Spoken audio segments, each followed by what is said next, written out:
Palatutu Bowling Club in New Plymouth for the final of the 116th Taranaki Men's Open Fours between Dan Dickinson's Tauranga Quartet and the Wellington foursome skipped by Ray Martin.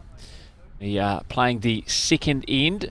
Ray Martin having picked up a 1 on the first, leading Dan Dickinson in this final. Brenton Vannisselroy here to provide you commentary of this final alongside Kevin Hickland.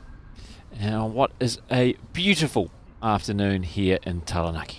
Certainly is, Brenton. A great way to finish, of course, this the 116th Taranaki Open Fours. And we saw, of course, that great semi-final that we covered this morning, that between Danny Delaney, the 4 times winner of the Taranaki Open Fours, up against Raymond Martin.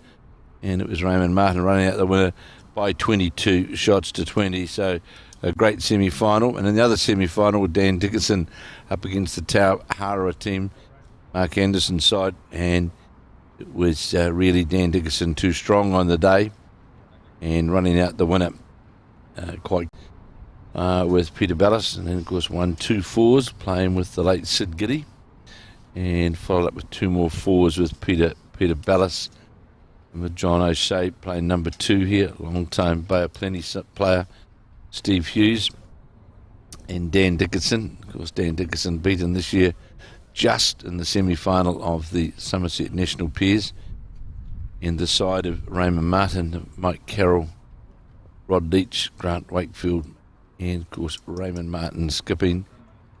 And we come to the end of this, the second end. The skips are playing. It's the shot being held by Rod Leach, the red bowl. May well be 2. Mike Carroll bowl sitting out to the side. We just got to get used to whose bowls are who, because a few blue bowls on the rink. We'll soon work out whose they are. And these are the purple speckled bowls of Ray Martin, who gets a nice little touch off the Leach red bowl. And that's certainly the shot. So here now, Dan Dickinson on the forehand, trying to get in past this bowl around the back to try and reduce the count. I would say just going to go by. And out comes the measure. And we've got a nice note at lunchtime from Paul Hunt, the president of the Tauranga Bowling Club. And of course, Paul Hunt was, of course, the CEO of Tau. And they were, of course, one of the major sponsors of bowls here in New Zealand for a number of years. Paul Hunt now tired in Tauranga, and the measure's been really pushed around here, all around the place, and we'll going right around the clock, weren't we? So big number for Ray Martin. Extend their lead 4-0. Early days after 2 of the 25 ends in the final of these Taranaki Men's Open Fours. Mentioned Lance Tasker there, a 5-time national champion. Yeah, with Piers once, 4 times in the fours. So vastly experienced player. And then obviously Ray Martin and Grant Wakefield, both national champions in the Piers, as we mentioned in the commentary of our game this morning. Dan Dickinson making his way all the way to the semi-final, of the Nationals and the Pairs earlier this year. And of course, Raymond Martin, the skip of the Wellington Composite side, trying to follow in the steps of his father, who was part of the West End winning side back in 1996, when they, in fact, they beat Brian Baldwin in the final, the famous Baldwin name here at Paratutu, and it was Brian Baldwin, Gary Mounsey, Mike Walsh, from that side. Mike Walsh, in fact, now is assistant one of the greenkeepers here at Paratutu. On the forehand is Mike Carroll. I've jumped out to a 4-0 lead in this 25-end battle. As we watch it break down towards the head now, looks on a good line, this bowl of Mike Carroll's, and it certainly is. Gets right down towards the jack, sits jack level right alongside the jack. Very good bowl from the lead for Raymond Martin. And they certainly had a titanic struggle this morning in that very long game this morning, didn't they? Oh, certainly did. And all the way to the 25th end, there was very little separating Ray Martin and Danny Delaney throughout their semi-final contest. Even though Ray Martin led for the vast majority, in fact, Delaney only led for one end of the 25. There was only a couple of shots, 2 or 3 shots between them at most stages after Ray Martin jumped out to an early 5-0 lead. From that moment onwards, it was very, very tight and could have gone either way. Ray Martin, a bit of a sigh of relief, I think, at the end of that one. Yeah, it was certainly a big battle, of course. And Danny Delaney in that semi-final, where he was going for his 5th Taranaki Open fours. Not to be, though. As we watch John O'Shea, the number 2 for the Tauranga side. So good to hear from you today, Hunty, and thanks for all you're doing for the Tauranga Club, and of course for what you've done, your role as CEO of Tau many years, and what you did for bowls. Really appreciative. Just ride your bike home safely, won't you, mate? So here's now Rod Leach holding a couple of shots. The Wellington Composite side. And Leach just started off very, very well. He's going to draw another bowl right on top of the Mike Carroll bowl, puts it in behind the jack. Very good position of the head for the Wellington side. And saying to Steve O'Shea, John O'Shea, that need to get down to his weight trying to get to these red bowls of, and he's close to getting some target here. Might just get the back bowl. He gets the back bowl of. He got rid of one, applauded by a skip, Dan Dickerson. Still laying 2, I think, the Composite side. Yeah, out of the capital.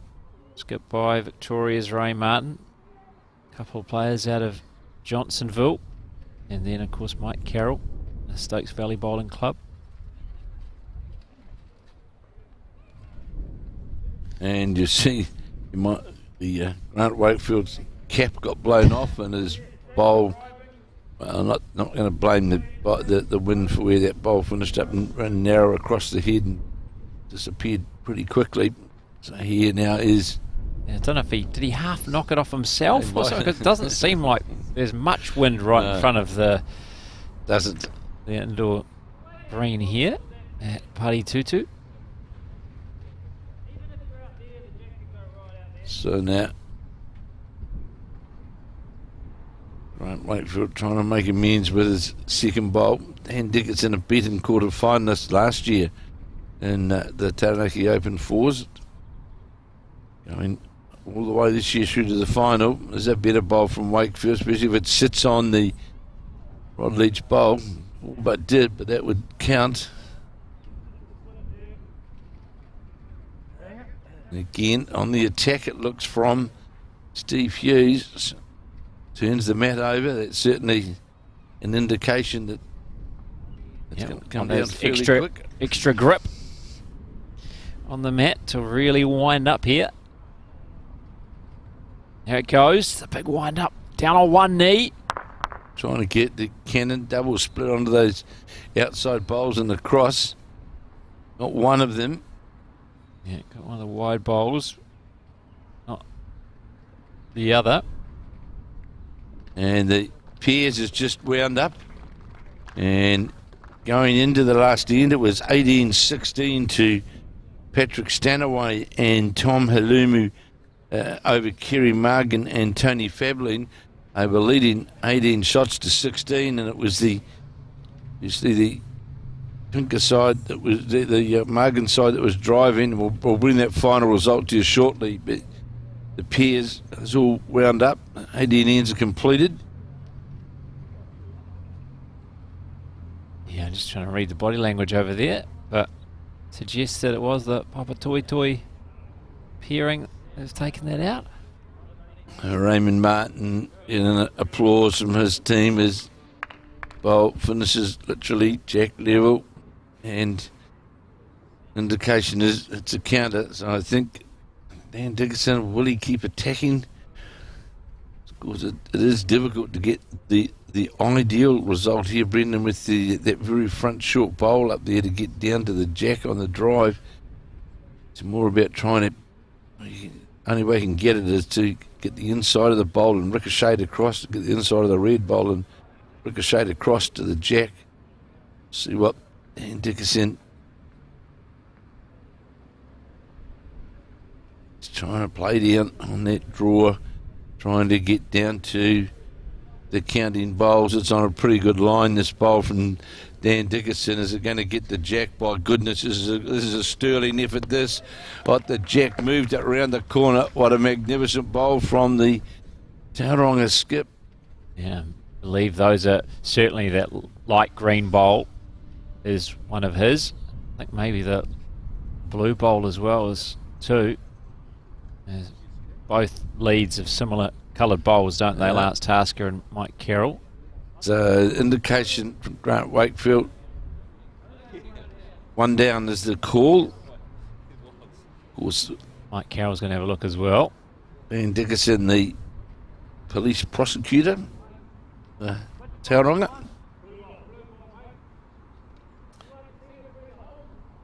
Of course, the son of very, very well-known Dunedin family, the Phil and Ian Dickinson.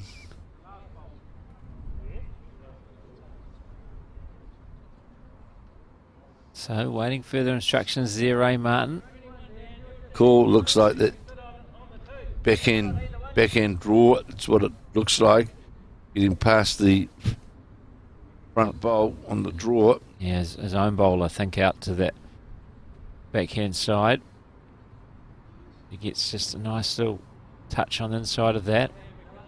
Maybe looks like he's going to try and come around the back of it. Don't think this is going to change the situation, is it? Unless it falls in here. This is a pretty good effort. Not going to fall in. A very fair effort. I thought maybe that was started out too wide, but great weight. So Dan Dickinson studying what shot he's going to play. It looks like trying to play down on the forehand to turn, what is his bowl, turn that into the head.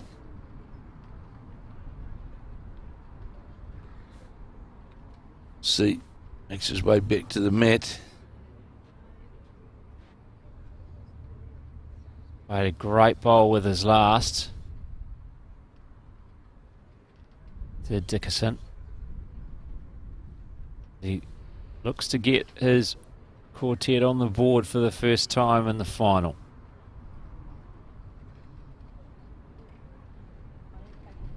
Is this going to find a gap? Just rocks one of the short bowls. Rock the bowl. Doesn't change the picture. We'll see in but a moment what's the measures come out.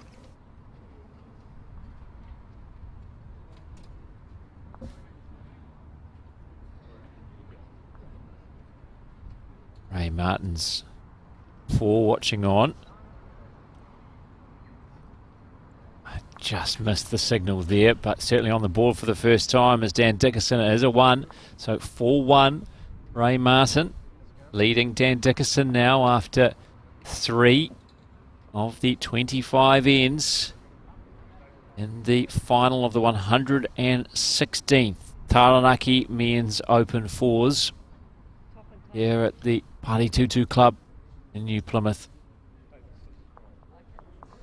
Light breeze coming across the green, where all eyes are now on this decider. As Kevin mentioned earlier, the men's pairs final has been completed. We will give you the score of that when we get it. So now it's all about this match in front of us. 164 teams, as you said earlier, Kevin, started the week. 2 remaining. All of the aim to be the champion of the Taranaki Men's Open Fours. Well, of course, of all of these players here, whoever comes out the victor, be a first time for either of them to get their name on the trophy of this very prestigious Fours trophy, which is, as Brendan rightly said, been going for 116 years, no interruptions. And I was talking to Darcy Watergrave, in fact, yesterday on News Talk ZB, and he was quite taken aback, in fact, to think that there's been war and other bits and pieces that the tournament had continued, but there's never been a cancellation. So Lance Tasker, Matt's been brought up quite a distance. Jack's on the 2 metre mark. Goes by about a metre.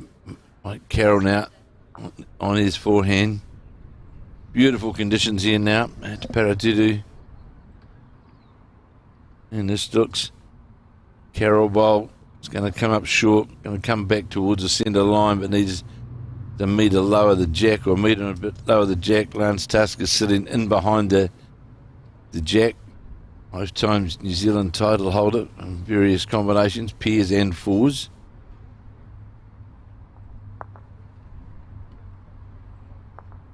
And there's a good bowl. Tasker is just going to get to the Jack and get a touch on it. Moves it back to where this is first bowl. Moved it back off the 2 metre mark.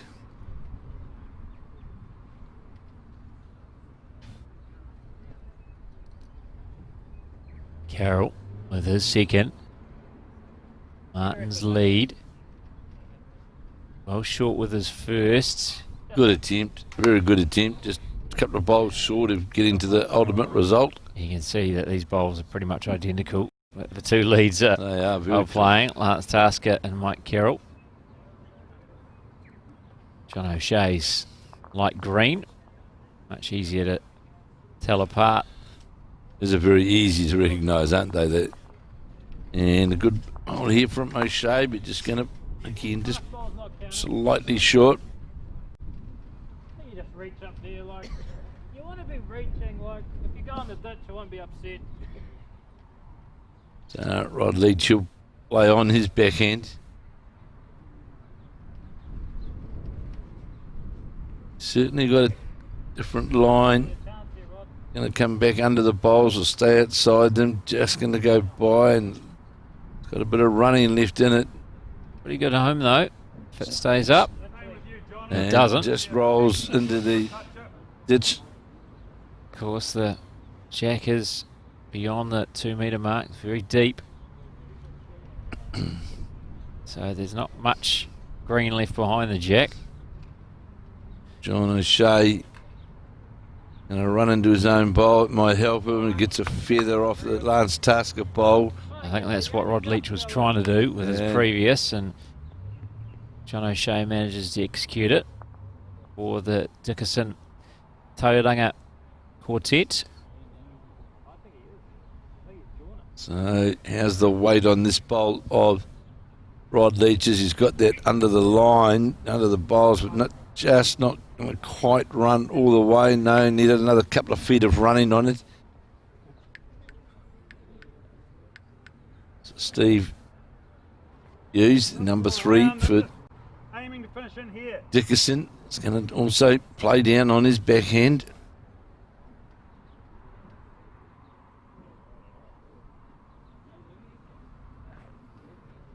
That's certainly, and he turned his back on that very quickly. He knew. He got the line wrong, didn't he? He certainly did. He knew that was very much on the wide side. Sit down, Grunter. That blue one and that green one. You search down there to put the Jack in the ditch. This bowl's a great So, Even if more searching for the Jack. That's the call from get onto Mike Carroll's bowl or get to the Jack is the call from Raymond Martin for Grant Wakefield, who'll come down there on the forehand side. Want to get down to... Can't be short here after that call from Ray Martin.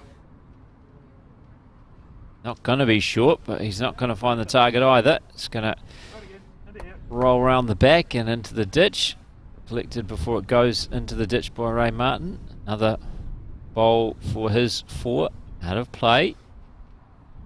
Of course, we also had the CEO of Bowls New Zealand, the President of Bowls New Zealand, lining up in this event as well. That's 2 years. Is that 2 years in a row? Mark Cameron, the 2 years in a CEO, row. has taken part. It is 2 years in a row. How did he get on? Well, they had to win the first game and another win somewhere else, I think, but weren't required for post-section play. That's a nice way to put it. So here's Wakefield trying to get to the jack under the line, but ran into the front bowl of Mike Carroll's, which is got a different sort of spec on it than the Tauranga bowls.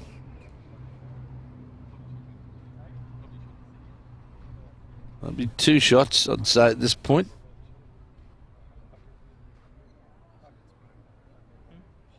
Meeting there of the Tauranga quartet.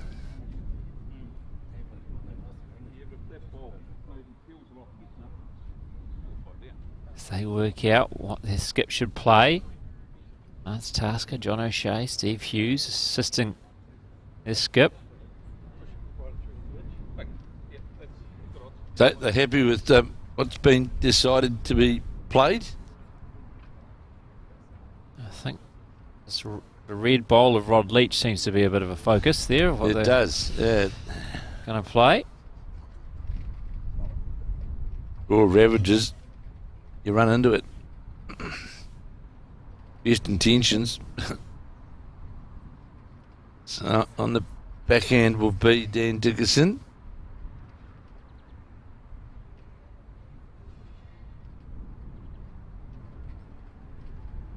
And he's certainly playing with a lot of weight. It's under the line. He's going to get a bit of fortune. He gets a lot of fortune. Very fortunate. Oh, that short bowl on that left-hand side, and then tracks straight towards the ditch, towards the jack, excuse me. And that's certainly the shot. Just sat right alongside Ray Martin it, didn't just it? hangs his head and go, "You got to be kidding me! How did that end up there?" Up with weight, ran into the right target or the right result target. So I'm pretty sure Martin will be looking for the jack as well. Want to look for that jack into the ditch. And that's exactly what he's doing on the backhand. Looking for the jack. It's on its way now. Just going to go. Needs a feather. No, got outside. Just outside the jack. 3 is the call from Lance Tasker, I heard. They're holding 3 shots. 3, maybe 4.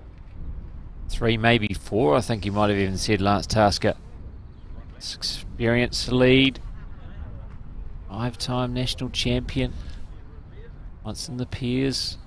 4 times in this discipline, the 4s. Invaluable lead, isn't he, for Dickerson? Certainly is, but my goodness, how many ends gone? 3 ends, a lot of meetings.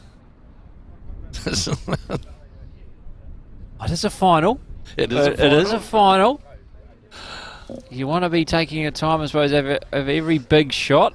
But you're right, they've already had a mid-rink huddle on this end. They decided to have another one. Dan Dickerson wanted to inspect the head for himself. So obviously I think they've got either 3 or 4 and endeavouring to put a block in. Which, yeah, if you lose by 1, block's a waste of time, isn't it? So, remembering that the opposition's still got to play the shot. So yeah,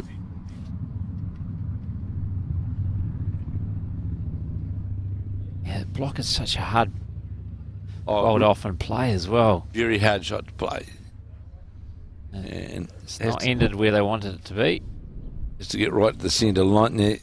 Reality, it sort of does help the guideline a wee bit now for Raymond Martin on that backhand, because he knows he's got to be under that to get to that jack line. And that's exactly what... Second time lucky for Ray Martin. He's watching. He found closely. the gap again. Was he going to get a touch on his own? Takes out the shot ball. But still, it's going to be at least a couple to Dickerson, you think, here. I would think so. Out comes the measure. Green bowl shot, and that on the blue bowls. Now, whose of these blue bowls of Tasker and Mike Carroll?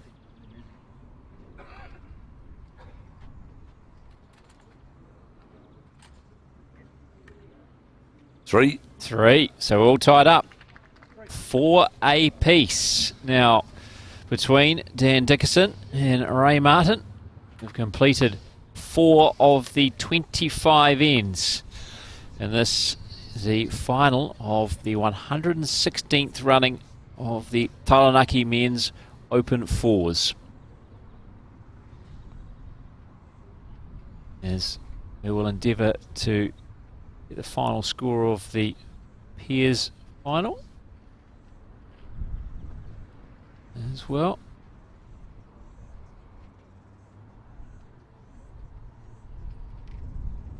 Straight back to work as Lance Tasker on the Tauranga quartet after laying out the jack. Finishes short with his first. Needs a metre of weight was the indication there from Dan Dickerson. So Mike Carroll now. And here we've got the final result of the pairs, and I can tell you it was the Papatoetoe combination of Patrick Stanaway and Tom Himula, who ran out the winners by 22 shots to 16 over Kerry Margan and Tony Fablin of the Hillcrest Club in the Waikato. So it is a Himuli combination of Papatoetoe who won the 2021 Taranaki Open Pairs, which is run in conjunction here with the fours.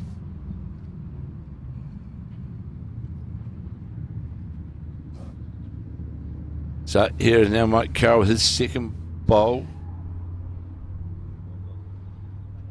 And that looks to be the shot itself, isn't it? Yeah, touch it. Shake of the hands there between Carroll and Martin. Skip appreciates that work off his lead. And O'Shea.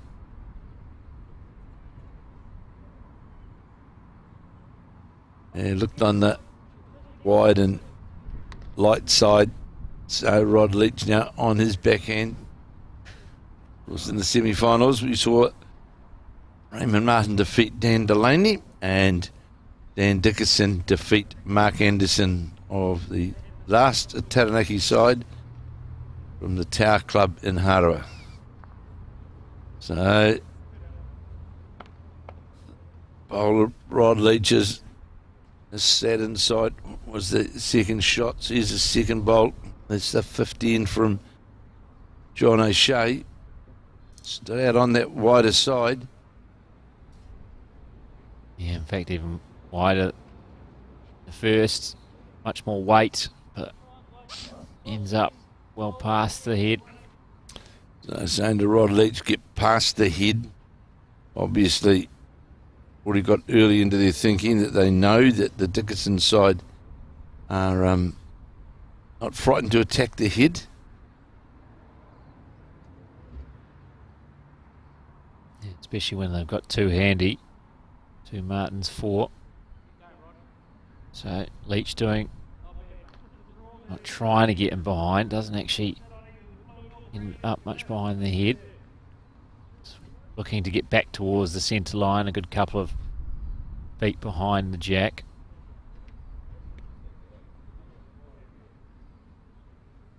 Now Steve Hughes.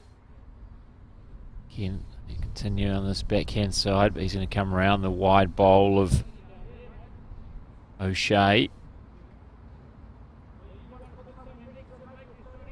So Mike Carroll giving the directions to number 3, Grant Wakefield. Yeah, Ray Martin may have made his way for another toilet break. Did that in the 25th and final end of the semi-final. Certainly did. Worked out all right. Did. So here is now Grant Wakefield. Raymond Martin making his way back. This looks on a pretty good line. It's going to go by off. Turns the which was the Dan Dickerson bowl and through the head. They're holding 3 now by the looks of things. So the indication to Steve Hughes is play up, try and get to these. Oh, this is far narrower now on the backhand side. This is very Right, narrow. too narrow. And the overcorrection. See all these bowls on the right-hand side of the screen all come from Dickerson's quartet.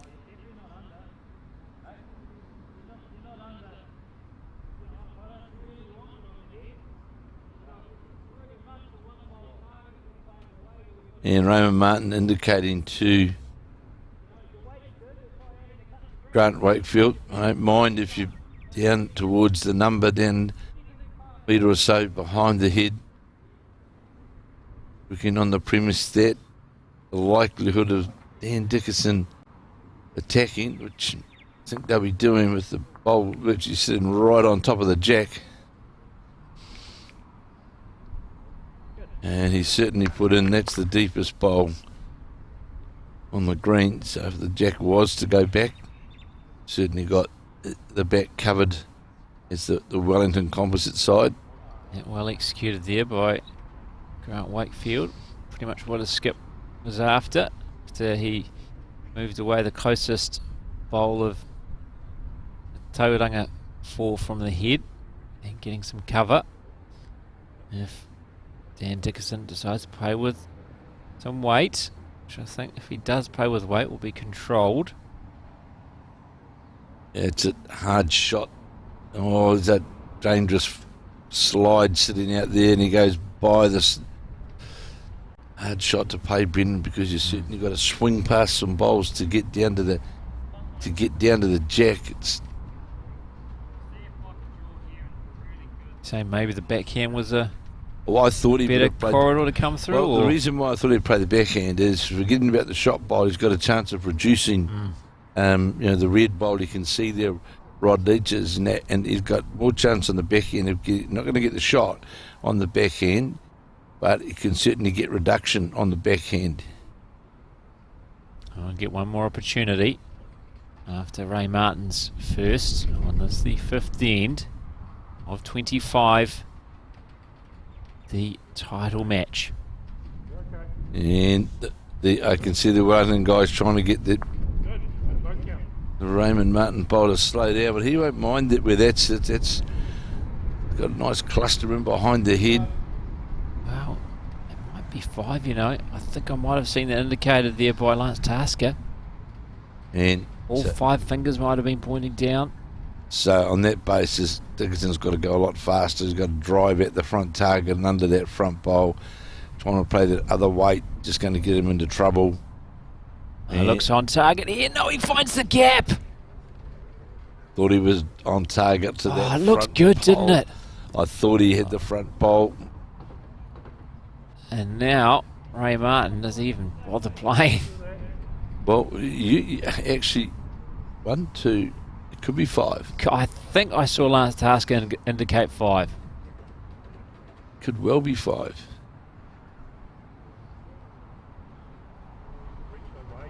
Certainly 3 there, isn't it?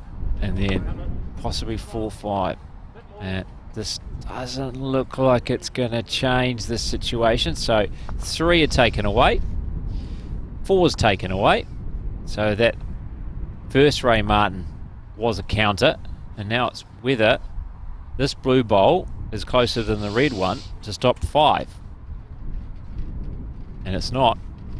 5 goes the way of Ray Martin. Big end. It is 5. For Ray Martin. 9-4 it is now. I didn't see any 4s or 5s. Oh, do we see 1-4 maybe in the last match? 1-4. Yeah, that went the way of Dan Delaney, didn't it? But we didn't see a 5. We just have right now. So big end for Ray Martin. As they bounce straight back. They're out to an early 4-0 lead in this contest. Dan Dickerson came straight back to lock us up at 4 apiece. And now a 5 by Ray Martin. And 9-4 they lead after 5 of the 25 ends. So here's Carroll now on the mat. That'll be Boyd, the Wellington side, after picking up that 5. To what's on the forehand, Mike Carroll. Dickinson's got to quickly forget about that drive, finding the gap. Especially when you've got 25 ends. It's not as though, you just got to put it behind you and move on. A good opening bowl here from Mike Carroll, just sits in behind the jack. If you tried that 25 times to hit the gap, you couldn't do it more than once. I was sure he had. I didn't even know if you could do it once. Yeah, it looked good, didn't it? Out of the hand, it looked good. That drive. Always looked online. Yeah. Response here from Lance Tasker, but just sit outside the bowl of Mike Carroll's. And once again, thank you to Tamara and Erin, the brains behind bringing this coverage to you. They put everything together, do a wonderful job, and we're certainly appreciative of the work they do to be able to bring this coverage. So you watch this bowl of Mike Carroll's just break towards the head as well. Good start by the Stokes Valley lead. A little shake of the hands with this skip, Ray Martin. It's Tasker. Tasker's going to be short to the line here. He's going to see this just pass over the centre line.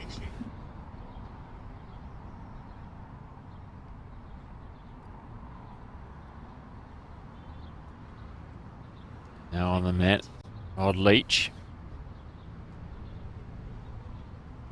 Distinctive red bowls.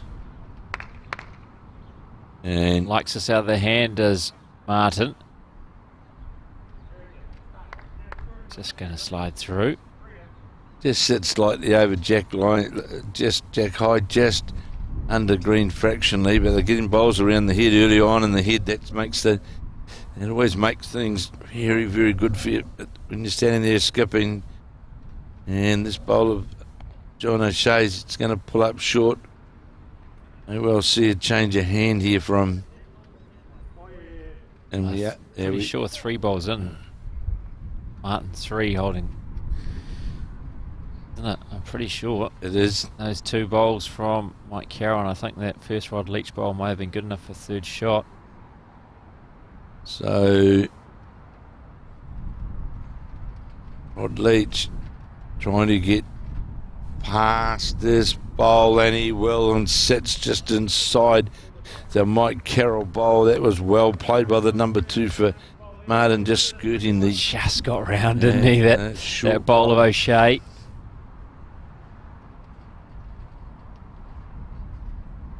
And this looks to be disappearing under the centre line as well, Brendan. And that is trying to play with steering weight through the pressure head. now on Dan Dickinson, isn't it? Because the front end have not managed to get one close. And because what happens, we saw it then, that John O'Shea doesn't, not deliberately, but once you try and steer the pole under the line, and your green's running around 17.5 seconds, you've got a bit of wind. If you haven't got it exactly right, you're certainly going to pay the price and lose your bowl. As we watch this bowler, Grant Wakefield's just skirt as well.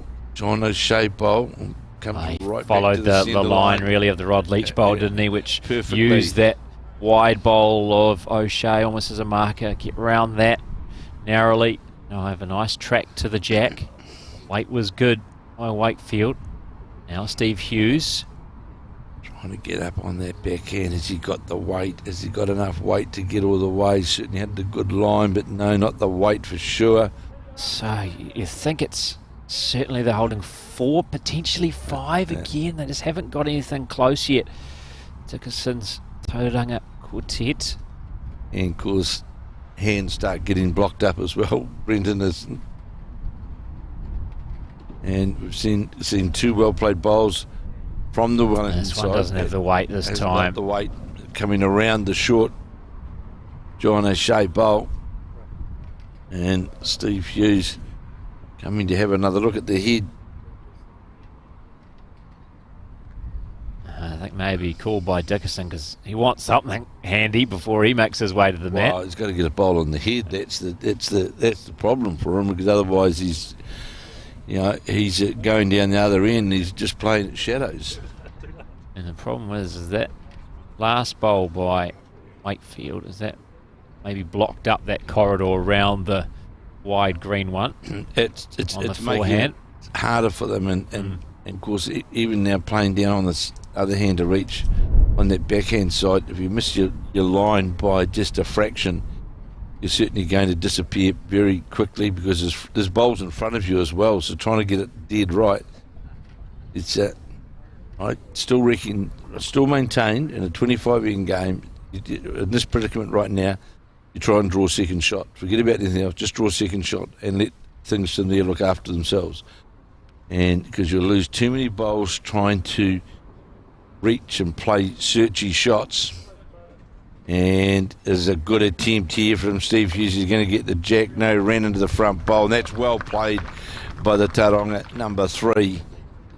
And got to where the shot needed to be. Got a bowl on the head, which will be the shot for the Taronga side. Yeah, much needed, because they didn't have anything close. It was 4, potentially 5. Martin's 4 were holding. There's a lone bowl there, though. Oh, they can get rid of it. The challenge, of course, for Roman Martin to try and play with weight under that centre line to get to that bowl is just about impossible. So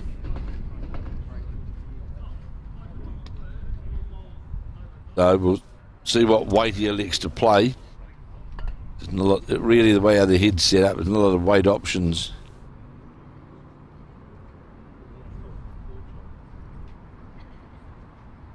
Much needed bowl, though, by Steve Hughes. Certainly was. Could have been looking at about 12-4.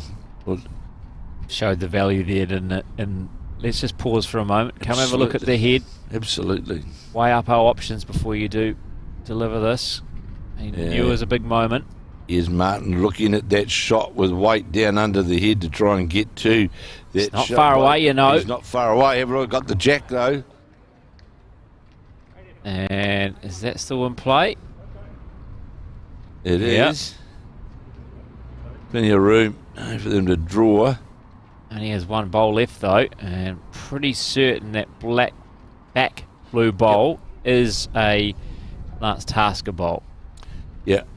So the what is literally the jack level bowl, a metre and a half. Lance Tasker bowl, and that's the Mike Carroll bowl in front of it.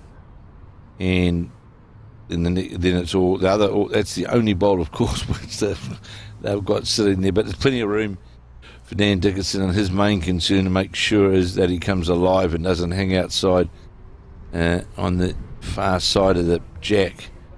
But with that line, which is the right thing to do, he's going to come under the line to where the jack is. It's what he needed to do. He's going to be very short. It's probably still going to be good enough, is it? Or not? So Martin quickly, he knows what he's going to do. And back himself to draw this, I'd say, on the forehand is Martin. And that's what he's doing.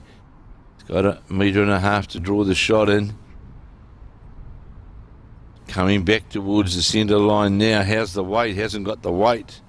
Urging it on. It's not going to come far enough. Now Lance Tasker doing a bit of a measure.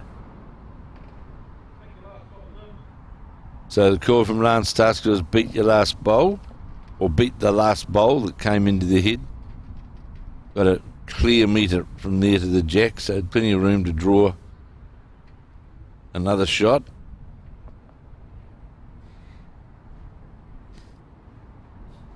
Does he like this one? Certainly giving it more weight. Is a better bowl from Dan Dickinson, that's for sure. Oh, that's a great bowl. Well played by the Taronga skip.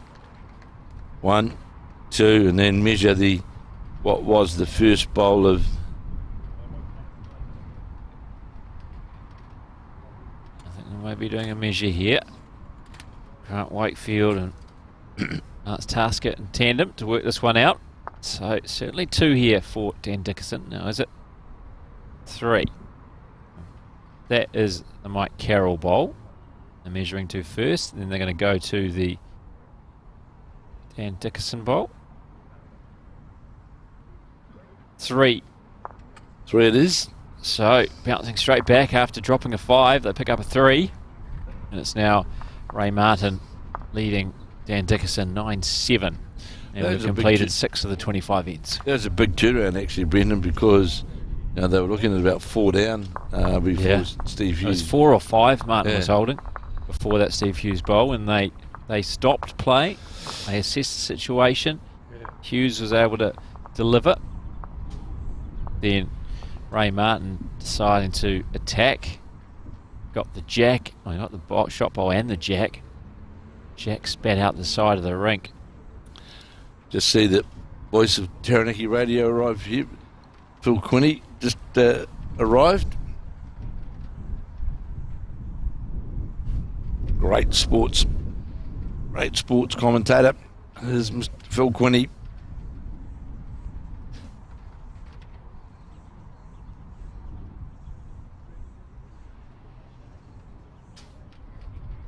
The first ball of Lance Taskers just rolls itself to the ditch, but a good comeback after dropping the 5.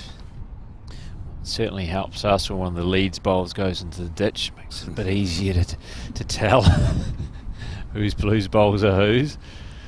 And these similar coloured bowls of Taskers and Carroll's. Carroll's going to finish well short with his first. Playing the 7th of 25 ends. Here now is Lance Tasker giving to make amends from his first, which found its way to the ditch, and Dan Dickerson already clapping. This bowl is a very good bowl from Lance Tasker. It's going to finish lower the jack, but it'll definitely beat the shot. In 7 of 25. Striding after this one is Mike Carroll.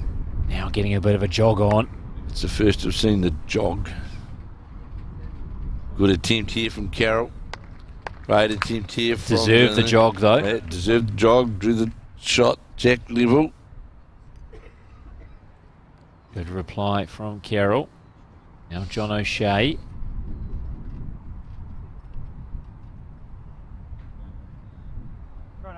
Ian Dickinson keen on this. He's going to get to the jack. He is. The jack Fortunately for him, just moved it right next to that bowl of Mike Carroll.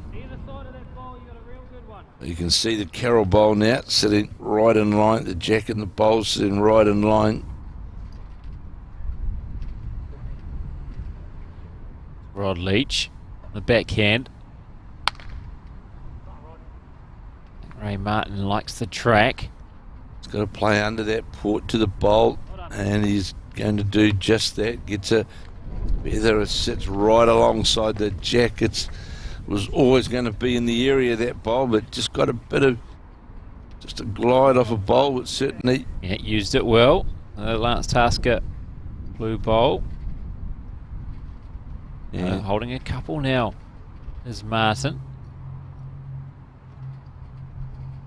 Shea was a bit unlucky with his last. Got the jack but moved it towards Mike Carroll bowl. Now he's going to be narrow. It's under the head. Second.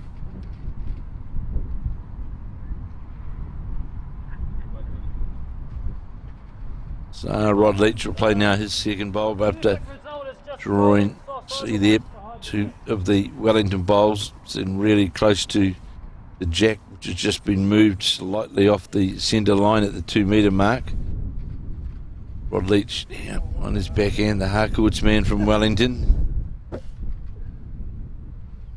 He questioned whether you gave Harcourt a plug during a semi-final. Yeah. Oh, there's proof you've given a plug during the final too. Well, Phil Quinney will want one too, because another Harcourt's man.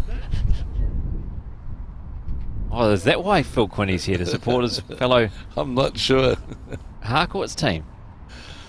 So this looks like the drive coming from Steve Hughes. He's turned it mat over.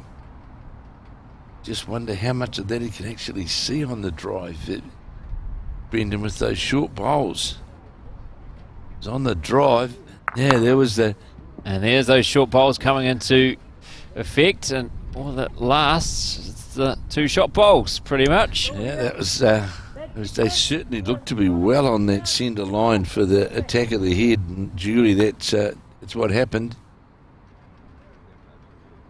I do like the full-blown drive, one knee down though. It's let's say it's more entertaining than some of the other shots that one sees.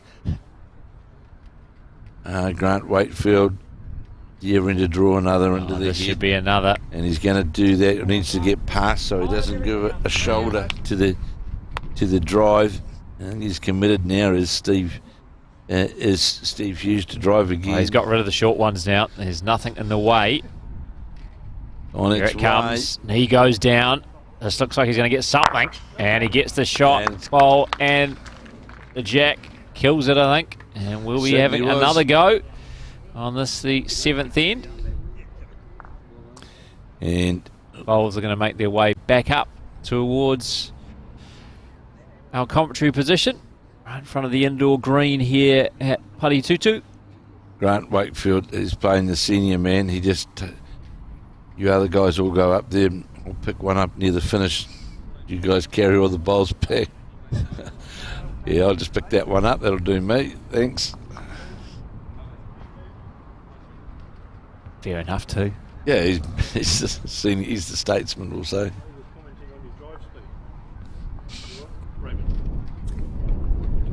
So Lance Tusker will deliver the jack on the replay of the 7th end after the Dan Dickinson side did pick up a 3 on the 6th end after dropping a 5 on the 5th end of 25. And of course earlier we saw the Raymond Martin side defeat 4 times Taranaki Open winner Dan Delaney by 22 shots to 20 in a real tight match. And in the other semi-final we saw Dan Dickinson too strong on the day for the Mark Anderson, the Tauhara side, and they were too strong, was the Dickinson combination. Yeah, they got the job done nice and early as well. Got to have an early lunch and wait for the outcome of the other semi-final, which is, so went the way of Ray Martin, but they went all the way to the 25th and final end before it was decided, whereas hands were shaking a good half a dozen ends before that in the other semi-final. So on the backhand is Lance Tusker, went short with his first bowl and beaten quarterfinalists last year. See Raymond Martin applauding this bowl as it breaks towards the head and will be shot, just travels by the centre line. And Mike Carroll following that bowl. Have to start running shortly, is he? Yes, Eric, here goes the run. Good effort from Carroll, just goes by into the centre line. Certainly handy enough. Finding a very good home. Now O'Shea is going to run into one of the short bowls and promote that a bit. Came under that centre line, a good metre or so short of the jack. Now Leach on this, the replayed 7th end.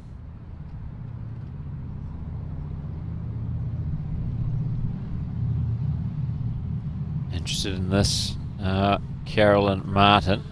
She sits on that wide bowl. Looked as though he was going to get right underneath it, but just sat on the outside of it. But O'Shea to make the adjustment.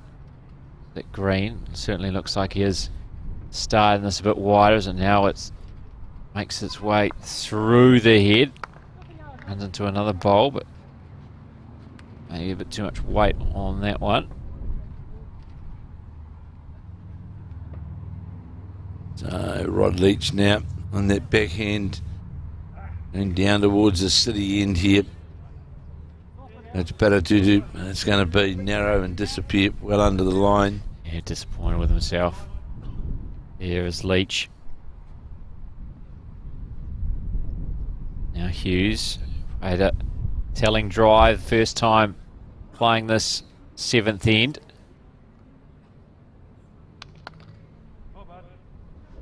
So a good looking bowl here from Steve Hughes. In fact, this wonderful. A front touch up. Yeah, first time attempting this 7th end. It was a well executed drive showing his power and precision. This time it's the touch of the draw. Front touch up. Dickinson's 4 now holding a couple. So on the backhand, it's going to be well under the line. And that's a John O'Shea bowl that... Maybe a third shot, you know. Roted that short bowl into the head. If there's an indication here from Dickinson. No, just saying to Steve Hughes, this is what I want. On the backhand. Looks like a cover, I think. Yeah, it looks like because it's trying to work out where the jack could go. It did open up, that last bowl did open up a one bowl sort of path through, and that's exactly what Raymond Martin's indicating. You can see in between those 2 front bowls down to what is the shot bowl right on the jack, trying to play through those 2 front bowls with... So it's a pretty small window. Very small. Can Grant Wakefield find it? Going with a precision bowl rather than going out and out power. Gets on that O'Shea bowl. It knocks out of the head. So that's gone now. Opens up the target further. Still a tight line with that bowl there that's sitting just outside the centre line. It still makes the drive line down under that tight. Oh, you'd have to play on the backhand, wouldn't you? Absolutely. The drive. So, there's crowd. Some of the people sitting here enjoying the sunshine. And keeping out of it. Sun smart as well in the shade. Good number on the terraces here. A few leaning on the fences. Looking over the Muddy Tutu Club here in New Plymouth. Beautiful Sunday afternoon conditions. Watching the cream of the crop here of this 116th edition of the Taranaki Men's Open 4s. 164 teams started the week on Monday. Just two in front of us remaining. And of course the pairs has been concluded. And we had the winners of the pairs. The combination of the Papatoito combination of Patrick Stanaway and Tom Himulu, who defeated Kerry Morgan and Tony Fablin of the Hillcrest Club in the Waikato. See what weight that Martin's going to play.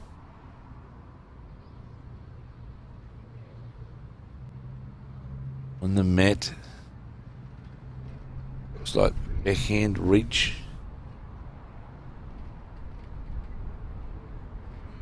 Exactly what he's playing, trying to reach down to the shot bowl. It's going to come under the line, knock on that short bowl.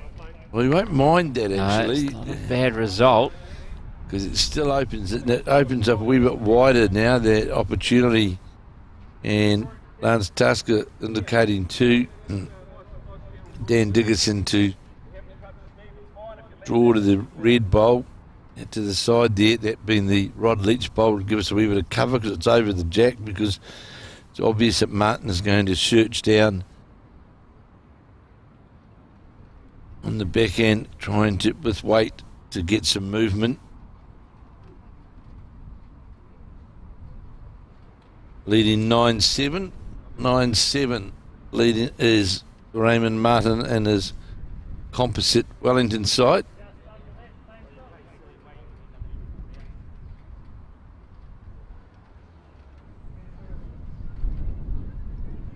Assessing the situation here. Well, I think the drive, drive might result in a kill. would most likely collect one of those the bowl that Rod Leach just put his foot on. You have to go very quick to get the ultimate result.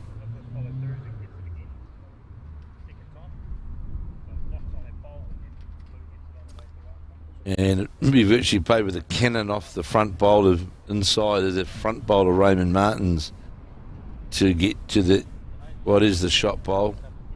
And so the jack would move out to where. See a red bowl of Rod Leach's out there. There's a lot of discussion going on.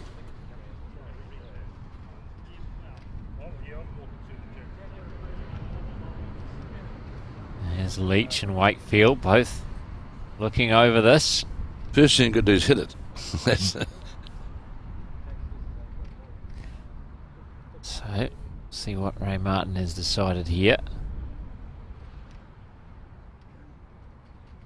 Last bowl of this replayed 7th end. I think he's going to have to go quick, Brendan, to get that result, really. Because it's very hard to get the result unless he gets a split of his own bowl. That's certainly what he's looking for. It's what he's looking for. Well played, sir. Oh, unfortunate there. I think it might be turn it to one though. Yes, so it did rest alongside a Mike Carroll bowl in the end. Well executed there by Ray Martin. I thought for a moment the jack was going to still land alongside the shot bowl, but it finished up right next to a Mike Carroll bowl with the Nats Tasker bowl nearby. So 10-7 it is now after 7 of the 25 ends in our final to find the 116th champion of the Taranaki Open Fours. Yeah, there's such an historic event this, and as we go back, as I said before, had the honour of its 75th Jubilee, having a record number of 576 teams line up, and of course played all around the greens of Taranaki in those days. And there's been so many icons of this event. The great Jimmy Lobb many years ago, where he won seven times. He won this event, runner up on 10 occasions. It's a magnificent achievement. Players like the great Mort Squire, the Scoglins, they've all been here, and 116 years this event just continues and to grow. And this year, of course, not even the Australian teams here who normally make their way here for this event. Still great to get such a good turnout as what they've got, 164 teams. And of course tomorrow, Tuesday, the Taranaki Women's Fours start, of which there are 56 teams lining up. In the Women's Fours, we see Mike Carroll draw just alongside the jack. So it's a true festival of bowls here in Taranaki, with the Taranaki Men's Fours and then the Women's Fours immediately afterwards, as we watch Lance Tusker trying to get to the jack or sit on the shot bowl, got a roll out of it.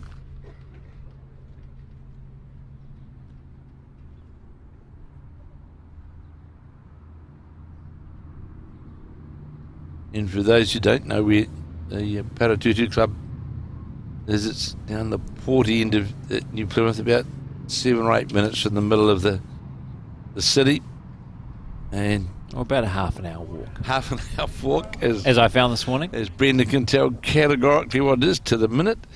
But it's got 2 greens here, of course, a ladies' green as well up the top, and an indoor complex, and has certainly been one of the powerhouses of bowls here in Taranaki, and a number of New Zealand players have come out of the Paratutu Club. And so more than great Dave Baldwin, of course, and his son Brian, who was when Raymond Martin's father was part of the West End team that won this event. They actually played Brian Baldwin in the final. Brian now, of course, the CEO of the Musgrave Hills Club on the Gold Coast, where hopefully Brendan and I will be later this year for the World Champs, but we don't know. Yeah, who knows? Who knows? We'll just wait and see.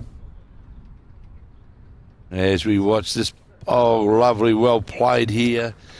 John O'Shea, that green bowl just drew into the triangle, but the shot.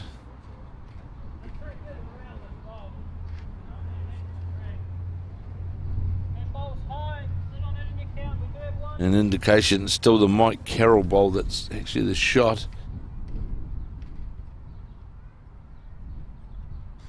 Ray Martin there just talking through the options with Grant Wakefield. He's on the forehand side. His dark blue bowl. Gave a touch on the Lance Tasker bowl on the way through, and that made shot of it. I just saw. Yeah, the finger went up from Dan Dickerson. Straight away indicated it's one. Fortunate there for Wakefield, and Martin's 4. Now Steve Hughes. Looks to be under the line. Certainly is. So that's not going to change the situation. May force change of hand though, perhaps. Well, he's indicating to... Or change of shot completely. Yeah, I think the look for the shot, that they're looking at the backhand to come down there where they could possibly, with a yard away, under the low grip, the bowl that's lower the jack, a metre lower the jack, and could get both of those bowls. That's on its way now, trying to get to one, then ricochet onto the other and get the other, just like that. And it did. Magnificent. Expertly done. Well done. That bowler, Grant Wakefield's got the perfect cannon onto both bowls. That could not have been executed any better.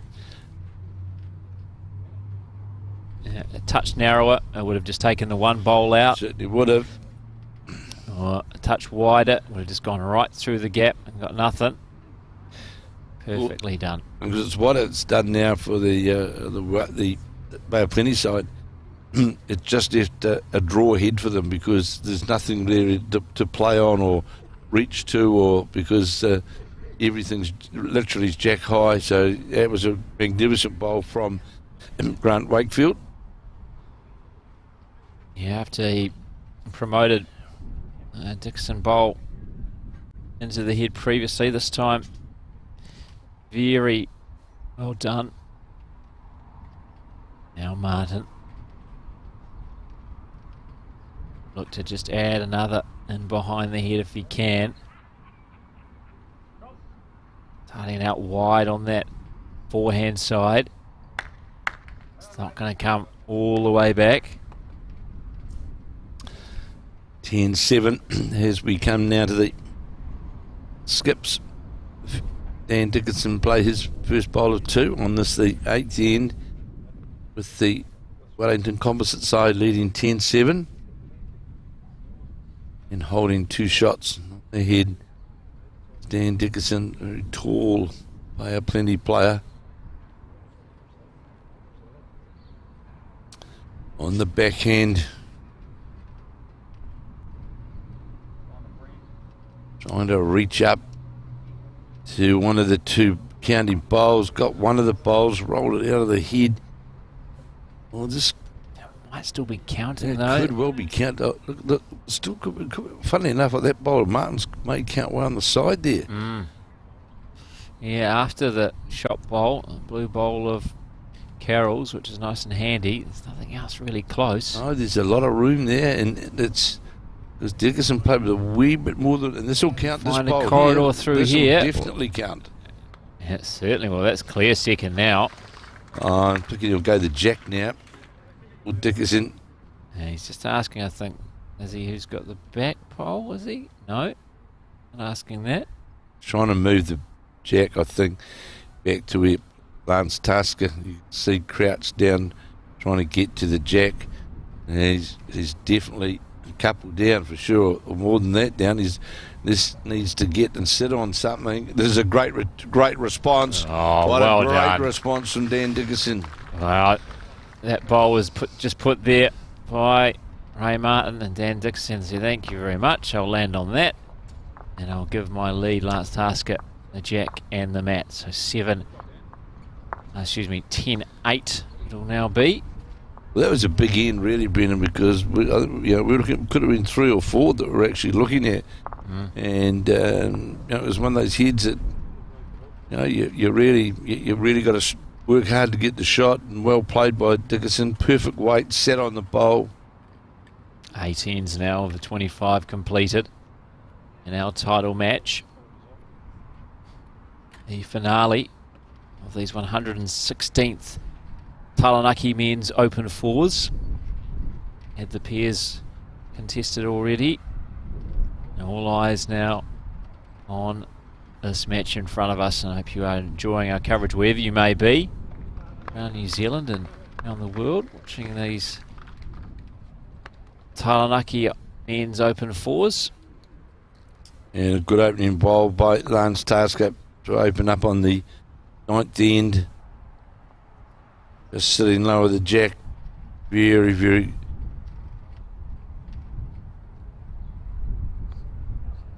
Ray Martin trying to emulate his dad, who won this title as a member of the West End Club here in New Plymouth back in 1996. So attempting to take this title back to Wellington for the first time since 1989. And Johnsonville 4 took it out. Of course, 2 Johnsonville club members in his quartet, Grant Wakefield and Rod Leach. And check the record books last time. They have plenty side one, but I don't think it's actually been that long. Certainly not going far back as the 80s. Kevin Hicklin's just going through those record books now. And Dickinson says another one on the backhand side, please.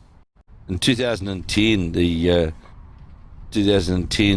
Ian Dalton skip side, they won the title here, and then not actually in the Bay of Plenty, but close neighbours in 2014, the Hinuera side, the Stewie Settle side. The Waikato. Ran out the winners. So, 2010 for Tauranga South Club were the winners.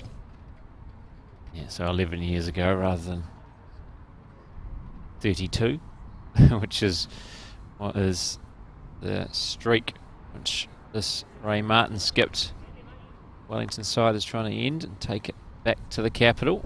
You mentioned earlier in commentary that there's always been a strong Wellington contingent come here, contest this championship. It's been a long time since it's been won by any of them. Oh, there's been some strong teams from Wellington over the years, and going back a few years, because Morris Symes was part of that. He would have been, I imagine, he was been the skip of that side. Of Jimmy Madden, Rex Knox, and John Earls were the winners then, because John Earls won in one other year, I think. John Earls in a composite side, but yeah, Morris Symes, of course, now in Blenheim. Yeah, moved to some slightly warmer climes, no doubt. Moving out of Wellington. This one's just going to come under the head. Going to touch anything. This is everything. Very narrow. And Wakefield. Wakefield played his last bowl, playing down towards the city end here.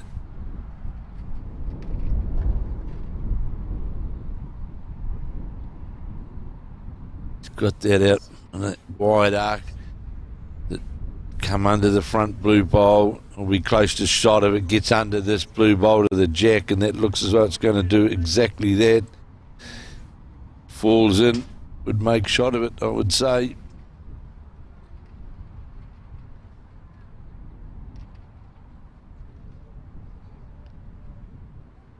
Steve Hughes.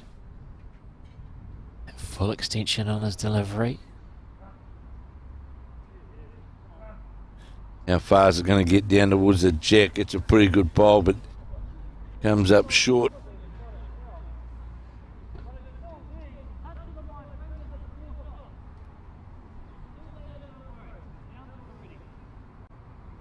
Ray Martin gives a guide of where he wants this bowl to come.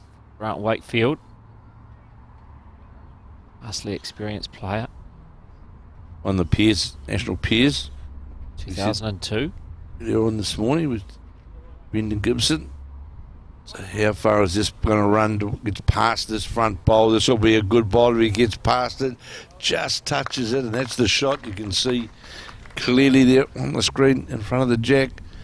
Just feathered past the front bowl.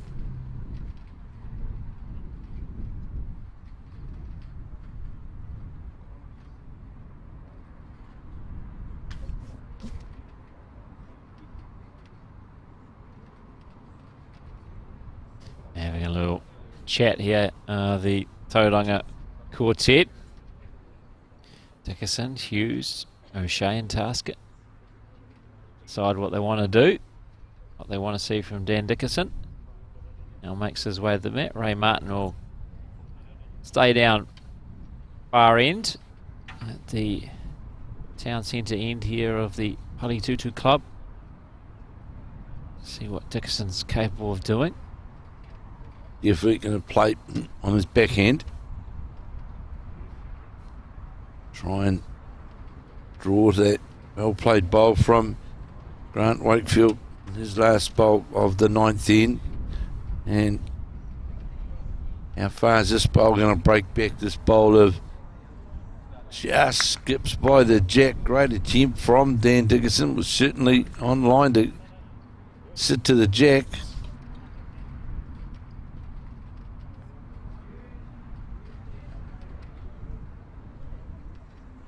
So Raymond Martin now will play his, because Martin, as Brenton and I saw last year, had a really boomy year, played exceptionally well to win the National Peers last year, and very, very accomplished player. Unfortunate, didn't get the opportunity to play for the Blackjacks last year, was selected to play in Hong Kong, and then of course pandemic happened, shut down all sport everywhere.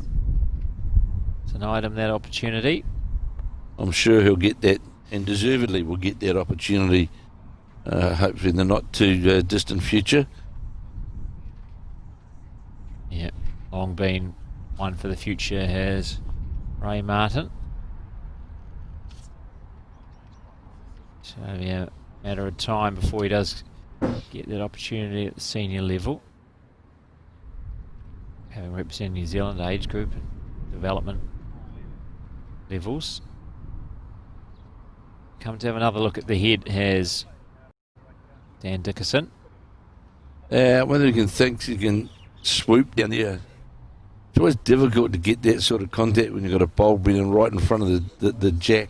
It would not be better to try and get to play the other hand, because that's not where you want the jack to go. So trying to swoop down through there on the backhand, even to reduce.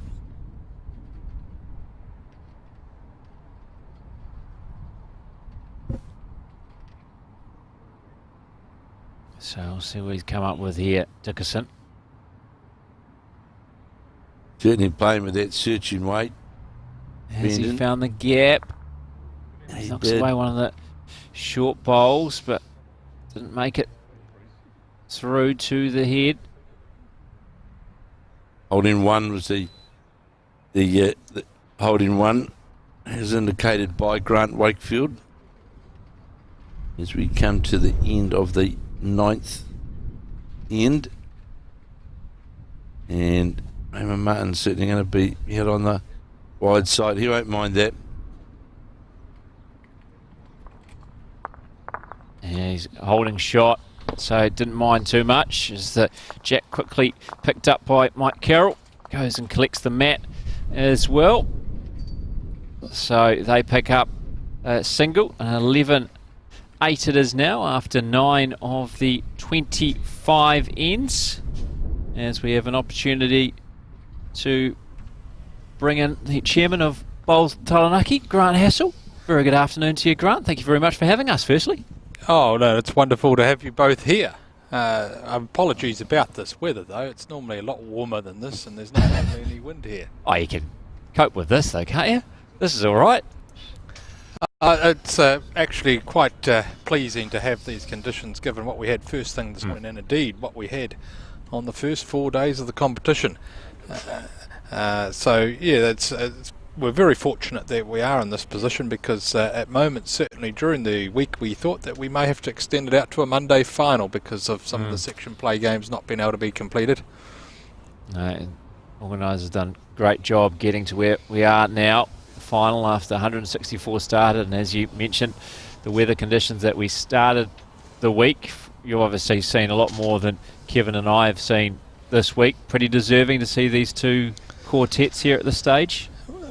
Well, any bowls expert will tell you that it's impossible to pick winners in this sport, and it's particularly true in this Taranaki Open fours, but I think any learned observers of the game would also acknowledge that both these sides are very well rounded. Yeah. They both contain 4 good players in each side, and so on that basis, it's most probably not really any surprise that they're at this stage. They've gone through the competition without defeat. They've had some very good wins along the way. Of course, we saw Raymond Martin beat Dan Delaney this morning, but he also did the same in section play. So they are certainly both deserving of their appearance this afternoon in the final.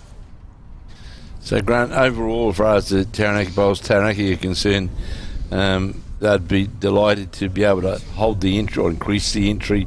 Although we haven't got the Australians here this year, but the entry's held up well again, really, hasn't it? Kevin, it certainly has. Last year we had 160 sides, which included 10 teams from Australia.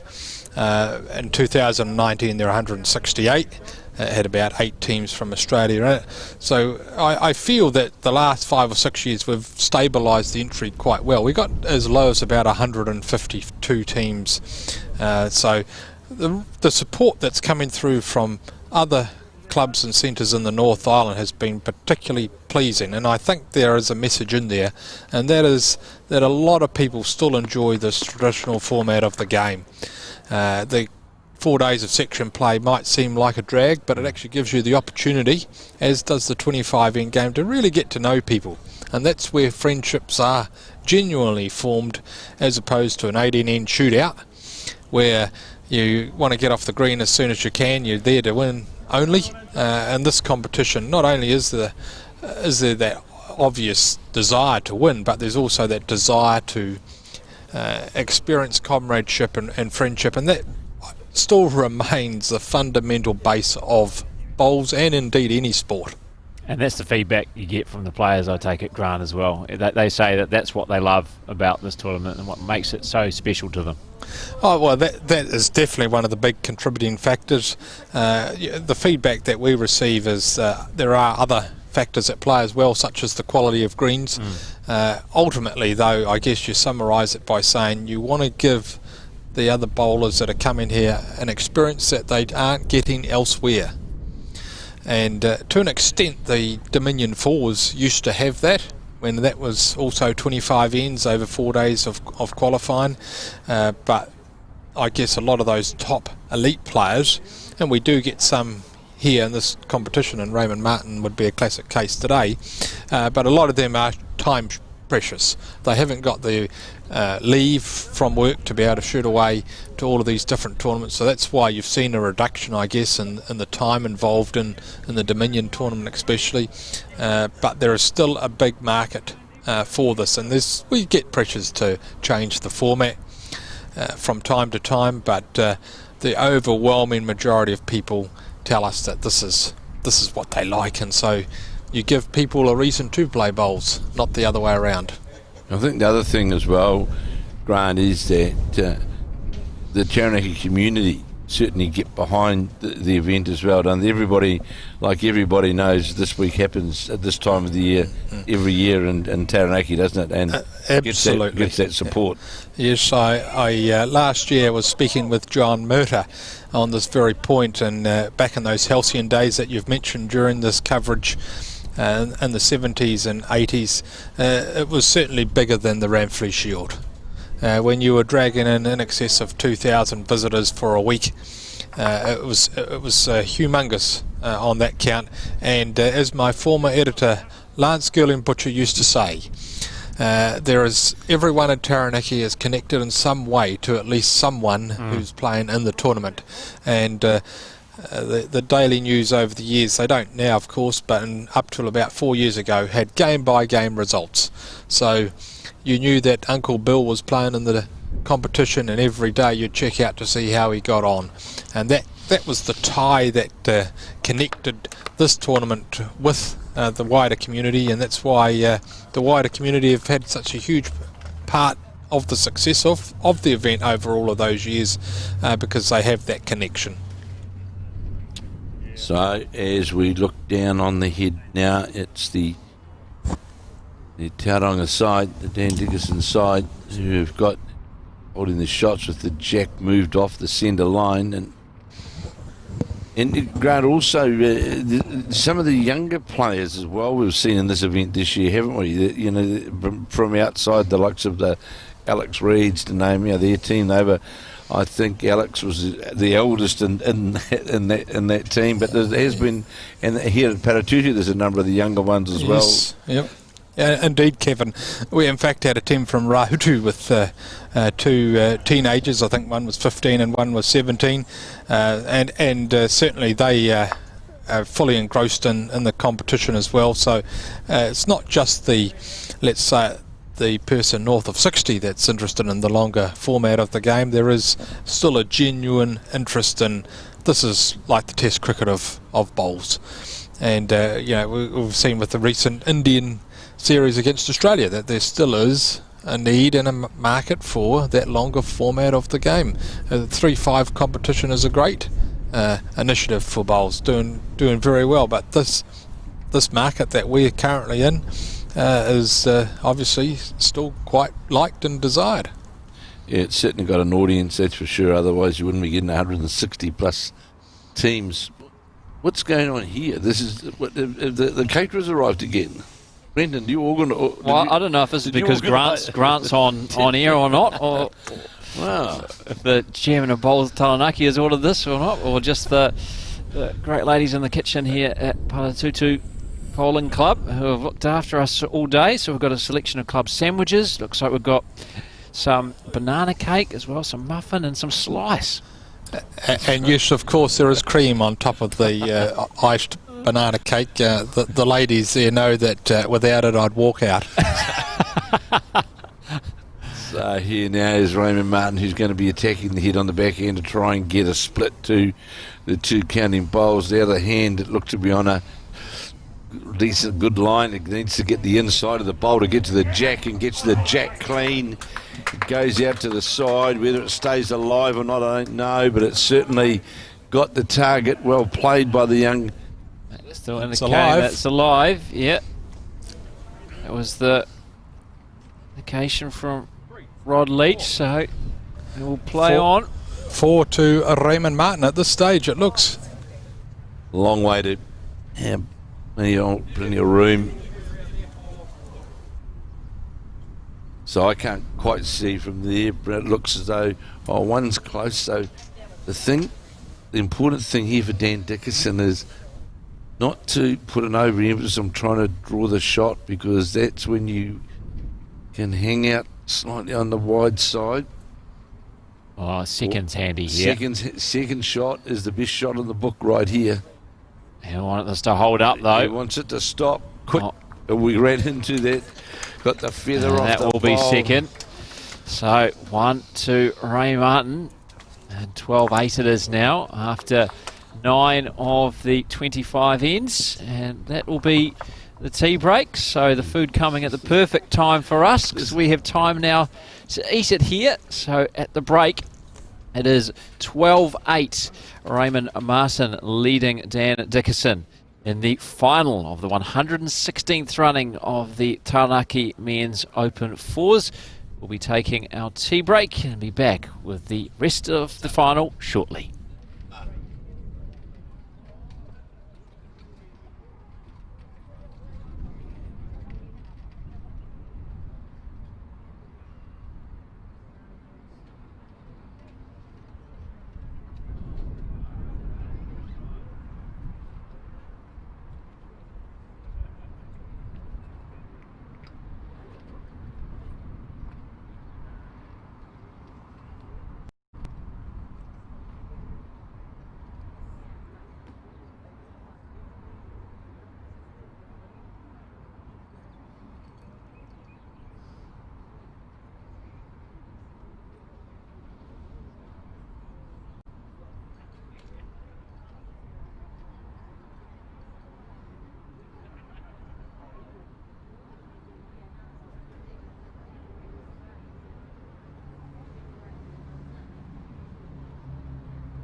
it'd be a bit warmer up the other end.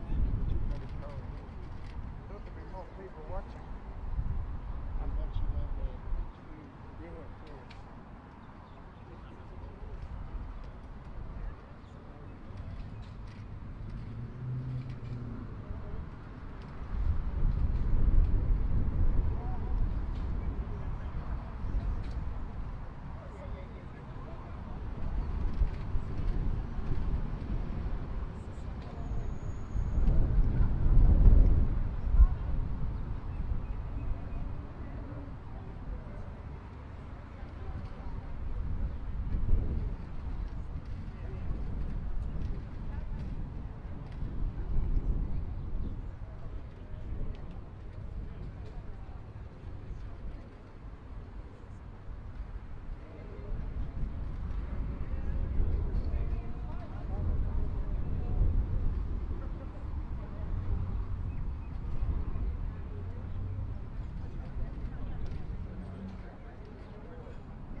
Welcome back to Palatutu Bowling Club, where we are broadcasting the final of the Taranaki Men's Open Fours, the 116th running.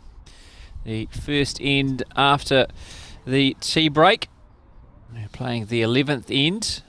Yeah, Ray Martin is Wellington 4, leading the Tauranga quartet, skipped by Dan Dickerson, 12-8. Brenton Van Nistelrooy here, alongside Kevin Hicklin, providing commentary for the remainder of this match. Of course, best of 25 ends. Still got a few cakes and sandwiches to get through, so don't mind as we finish up our goodies from the tea break. Looked after very well here at Palatutu. Well, I'm sure we'll, I think we'll be fine, Brendan. It looks as though we've got quite a bit left. Well, I gave it a good crack, then you left, so you got some catching up to do. I can let you know the blueberry muffin goes down very well. Oh, blueberry muffin. I had the banana cake, and I've also had the apple slice. Apple slice. So I had a bit of everything.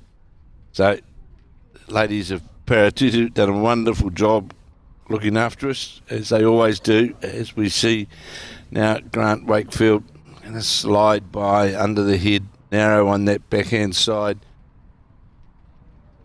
And we've certainly seen, really, Dan Dickinson's played some pretty big recovery shots in the mid stages of the early ends, especially around ends 8 and 9, where he's had to really challenge to get the shot, and he's done just that. As you see, this bowl of Steve, the food's that's all been taken away. We're on rations. Erin Nurka has taken it all for herself. It's all gone. Not even offering any to Tamara. Just oh. It's great when she can't give a right a reply. Doesn't have a microphone to actually defend herself. No, she did offer some to Tamara. So giving some to some of the others here. We can't eat it all. Grant Wakefield short. He'd be disappointed with that, because we had just before the tea break, Grant Hassel, the chairman of Bowls Taranaki, does a wonderful job in making sure that the smooth run into this tournament. Of course, they've had challenging weather, but here we are now right through to the Sunday. 164 teams started last Monday morning, and now down to the 2. And it's interesting that Grant did remark that the 2 teams here in the final are certainly I'm not going to say that they're the best in the field, but they've certainly been 2 of the more consistent sides right throughout the duration of the event. And Raymond Martin, of course, who beat Danny Delaney, had already beaten him. I was unaware of that, already beaten him. Yeah, they were in the same section. So, very worthy, these 2 teams. And also, I thought Grant said, both unbeaten. Yes, that's right. He did say that. So both yet to be beaten. Very much deserving as the hat goes again from the head of Grant Wakefield. Perhaps he needs a Harcourt's hat, because I see he's the only one in that team that's not Harcourt's. Another plug. Well done. Harcourt's Johnsonville hat. Hope you're getting a quota. Well, I was looking for Phil Quinney before, actually, just to remind him that we have mentioned Harcourt's for him, but he's disappeared. So looking at the head, Dan Dickinson, he's a couple down on the head, and got the draw on the forehand, playing down through that. You'll see on the screen, there's a lot of bowls that are short, endeavouring to play down through the port to get down to where there's at least half a metre to draw the shot, but he's going to run. Well, that in fact might be 3rd shot. There's certainly really nothing close, Brenton, is there? No. It's just if they can negotiate the short bowls, it's just getting there is the hard thing. It's the hard path in is what the real challenge is. So Raymond Martin now trying to find the port on that backhand side to draw down to the jack, and he looks as though he's done it reasonably well, has Martin, and draws alongside the jack and gets the applause from. That's wonderfully done. And now I think Lance Tasker's saying, yeah, you follow that Martin bowl. sit on that shot, take it for yourself. So here's Dan Dickinson now. Tall skip from the Tauranga club. It's going to go by. Going to change the situation. Goes on that far side. So was that just the one? I believe it was. That bowl from Ray Martin. So 13-8 it is now after 11 of the 25 ends. The first end from the tee break goes the way of Ray Martin. Yeah, obviously the second shot was the bowl of Lance Tasker's, and as we'd said earlier in the commentary that the bowls of Mike Carroll and Lance Tasker are quite similar. Yeah, especially on the screen. If you look with the naked eye from a couple of metres, it's quite clear they're different. But on the screen, very difficult to tell the difference. So here is now Mike Carroll on his forehand. Stokes Valley player. This looks to be on a reasonably good line. How's the weight going to be all the way to the jack? Is it going to get all the way up? Raymond Martin encouraging the bowl about 2 foot short, but on a very, very good line to the jack. Hans Tasker, 5 times New Zealand title holder. It's won the pairs, 2 lots of pairs, of course, with Peter Ballas.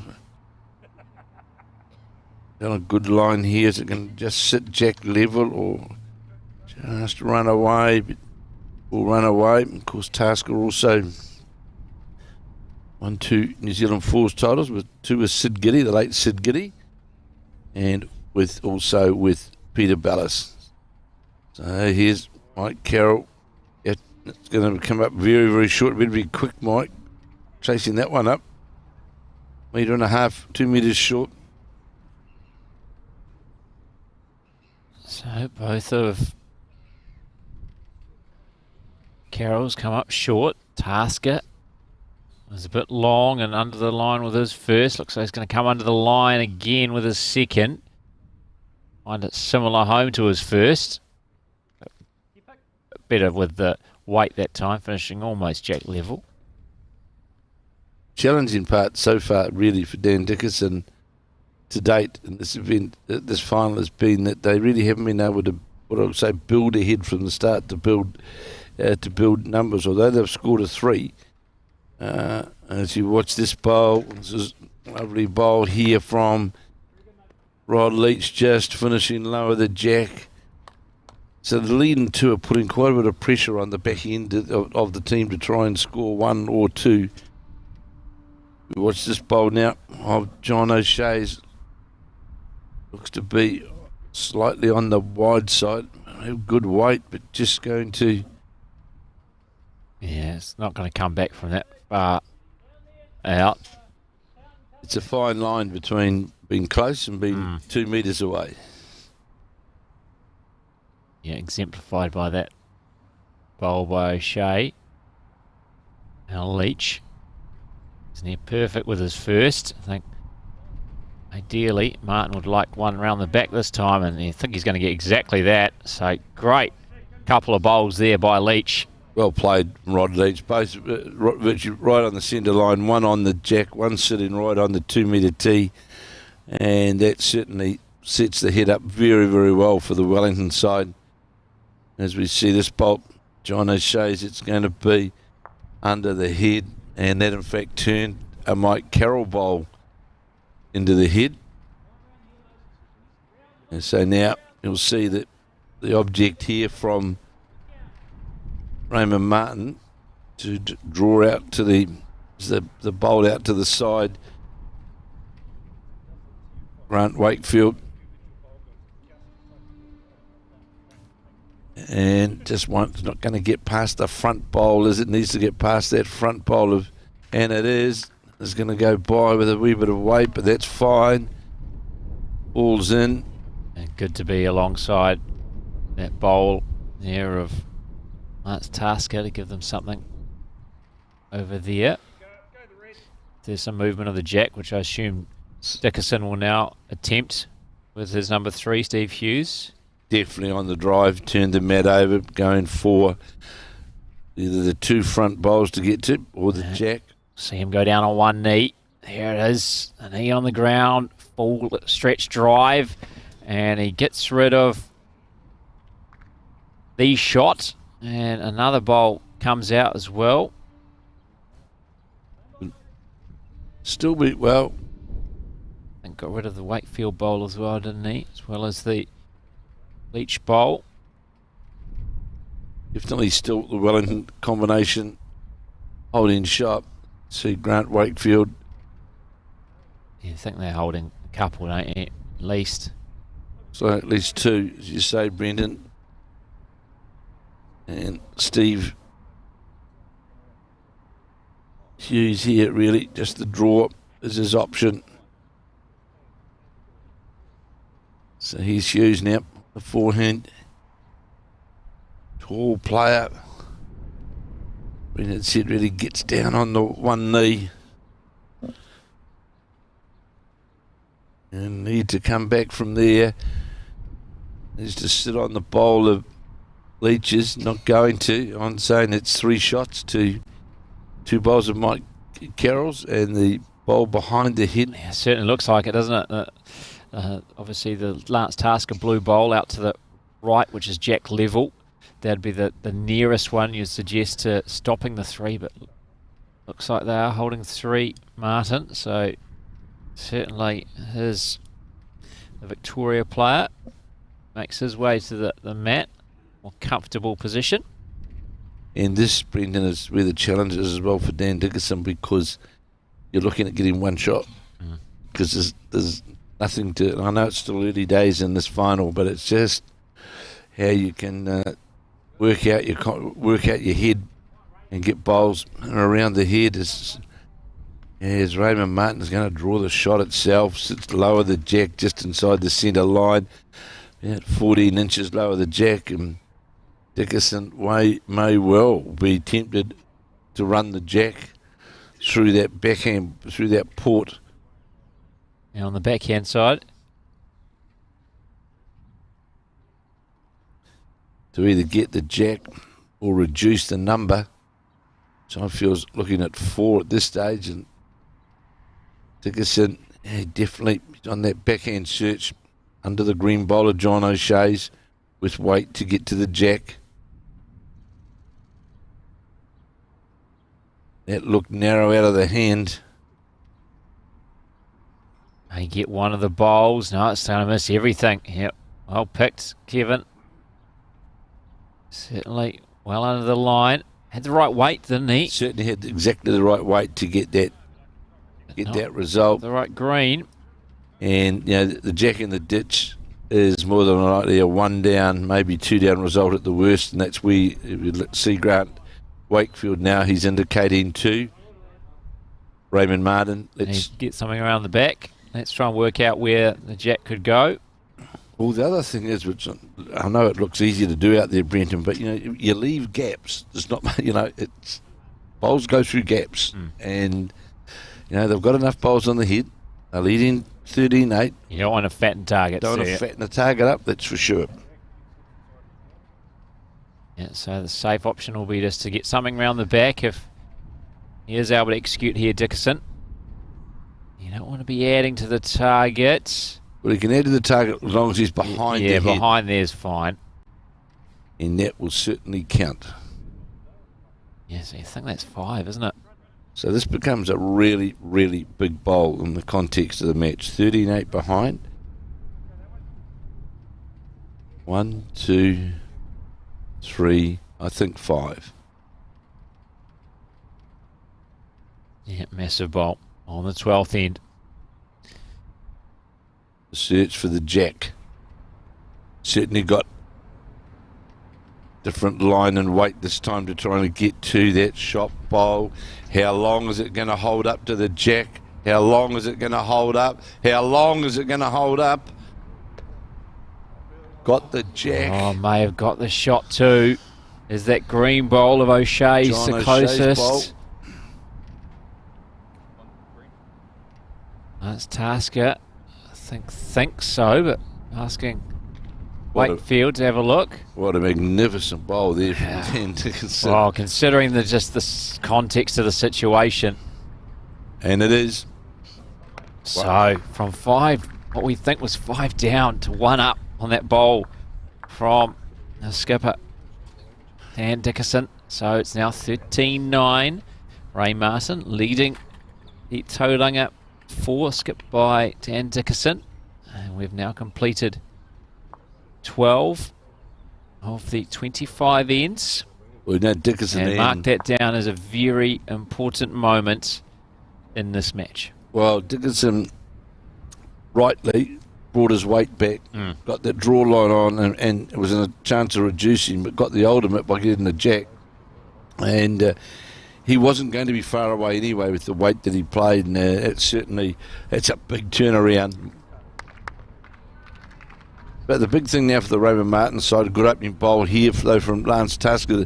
The big thing for the Raymond Martin side is they know to date that they've been drawing pretty well. So you just put it behind you and it's get going again.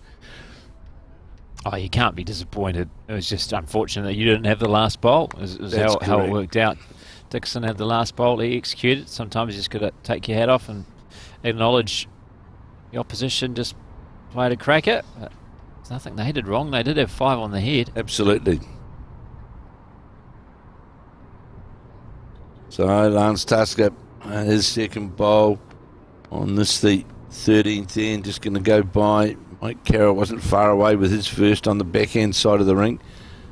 Playing down towards the town end here at the Paratutu Bowling Club.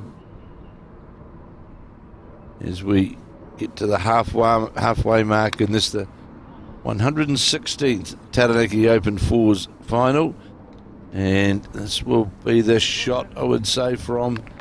It gets the applause from Raymond Martin.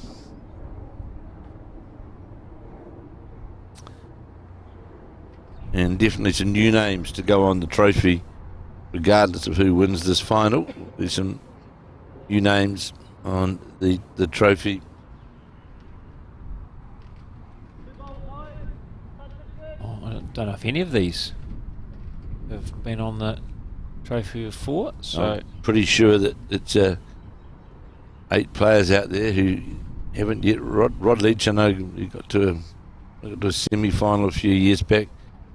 Of course, last year Dan Dickinson was beaten in the quarter-final, and Rod Leach bowl just goes by the heads.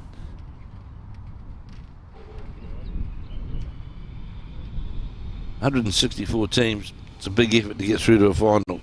Oh, it certainly is. I can only imagine when it was in the 400s and 500s how difficult it was to get to a final, but still, even now, and it is some of the very best bowlers in the country as well. Ray Martin, proof of that, as is Dan Dickinson.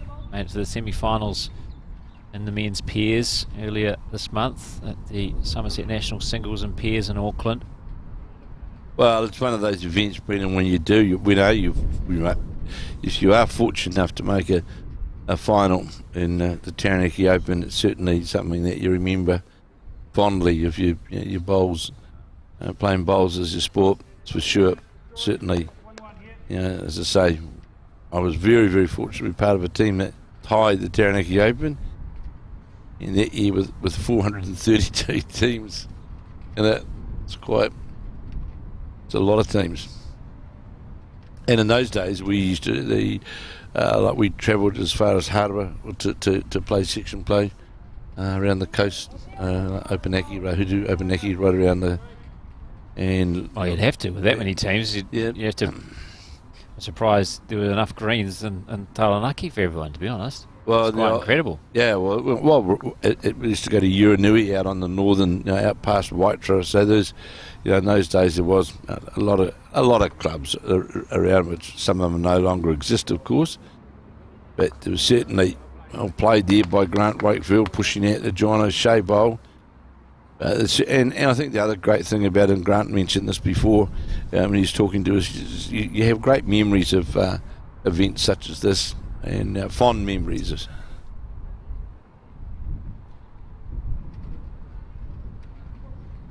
So again, it's the Martin's side, holding the shot, holding a couple. Just stay away with this one. Got three. You draw out Too here. short in that last end. Dan Dickinson save a really, really high scoring end against him and drew the shot with his last bowl. It's 7 long days as well to get to this stage. Oh, you're on the greens from 9 o'clock till 6:30. You know, that's the it's like the normal day. Like that. Very good. And in between time, there's a few cold cup of teas. Yeah, and just a few treats from those in the kitchen as well. Or some of the great, used to go out to clubs like Warrior, Rahusu around the coast, and Lepperton, and I think that the ladies in those days used to virtually have a competition to see who could put on the best morning and afternoon teas. I'm sure, because you got well looked after, absolutely. And people always used to talk about the hospitality and catering at the Taranaki Open, and as Grant also said before, and rightly so, the presentation of the greens in Taranaki are certainly up with some of the best in the country. No question about that.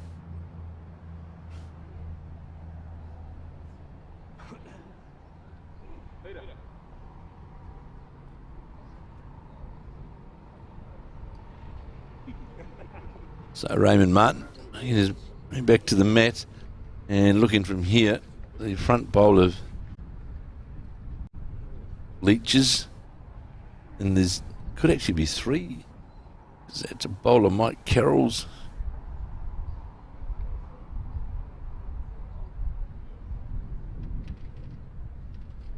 So Raymond Martin on the forehand, just on the draw.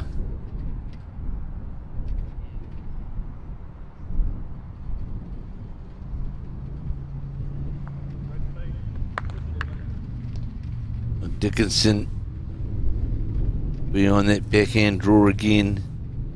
Yeah, I think again has to deliver.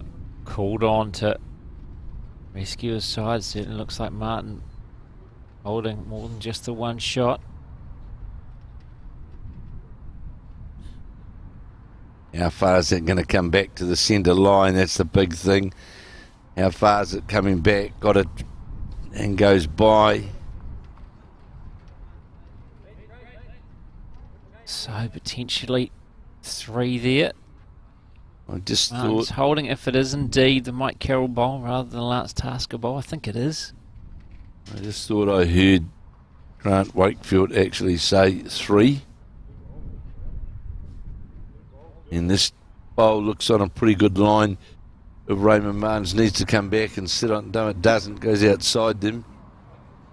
And Yeah, 3 fingers there go up by Rod Leach. Confirmed by Lance Tasker. The 2 different techniques. 3 fingers went up from Rod Leach, and the drawing in the air, the 3 from Lance Tasker.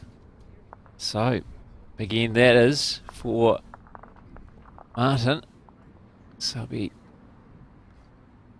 16-9 now. Ray Martin leading Dan Dickinson. of course, we've seen the last 2 ends where the draw bowls off the front for the Wellington, the Ray Martin side has certainly been first class. Yeah, Rod Leach in particular, number 2, who's come up with a number of big bowls for Wellington 4. At 13 now. Ends completed of the 25. They're over halfway through the culmination of this week-long 116th Taranaki Men's Open Fours. Yeah, good opening bowl from Mike Carroll. Finishes jack level. Just in the line, just outside the jack.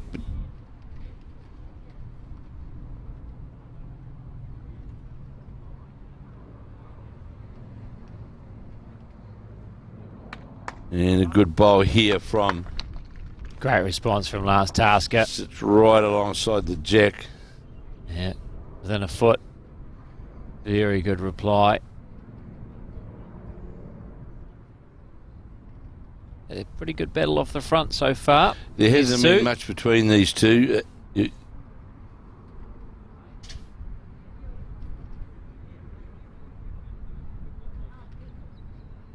Carroll, I think, keen to get one in behind.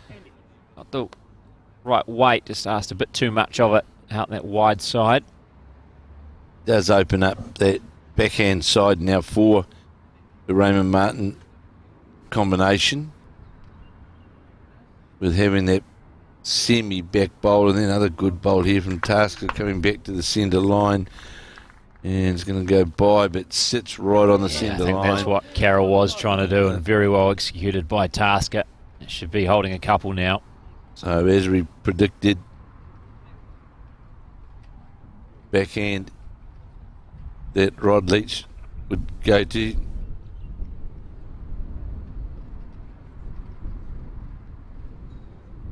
So here is Leach on the backhand.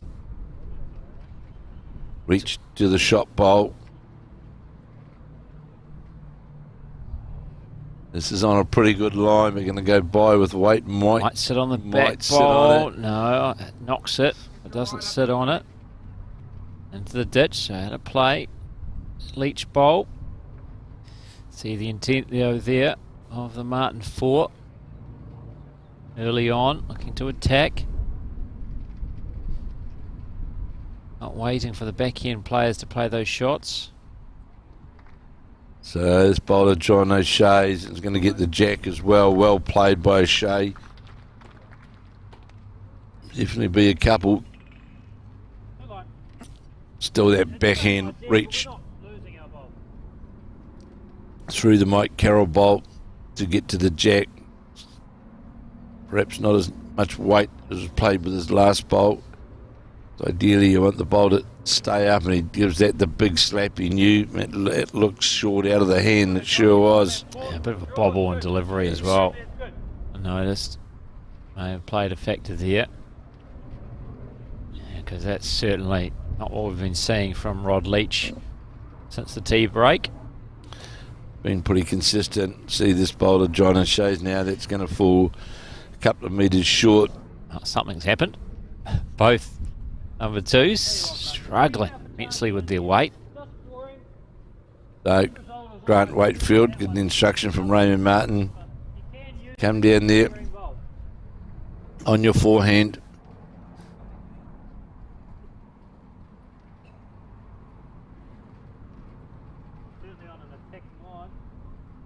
Just wonder how far this is going to come back. Breaking in towards the head now. Needs to get a bit of luck, and got a bit of luck. Oh, he sat on both of the shot bowls of the Dickinson 4. Fortunate not to grab the shot for Ray Martin there, Grant Wakefield, but a great effort. The response from Steve Hughes. He's asking too much of this, I think. It might struggle to stay on the surface. Looks to be going past us quickly, and it has. To the ditch, collected by Dickinson, and now to play. So that shot still on for Grant Wakefield on that forehand. He was very, very close to getting the ultimate result. Well, if he plays the same shot, he gets the jack and He's goes under back the to his line. bowl. Yeah, unable to repeat. Not far away, really isn't that far away. But those are the fine margins.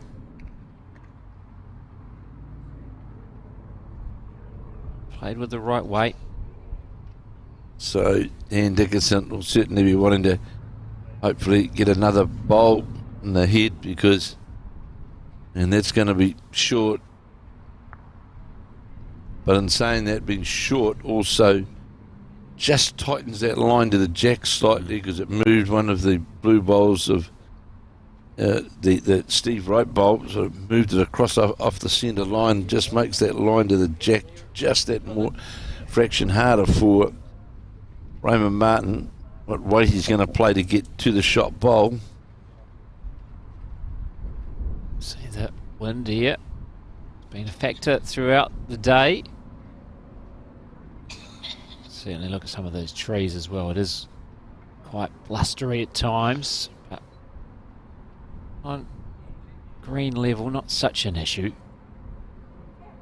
So here is Martin going to get down on the draw.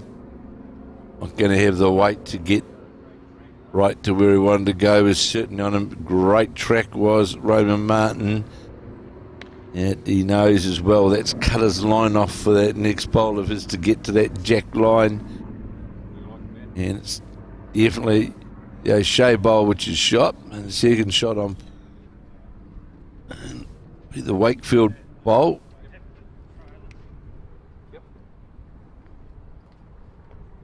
So I'm picking that. Dan Dickinson will play down on that backhand side to rest just inside that bowl of Grant Wakefield's to endeavour to make two of it. No, he's going to the forehand.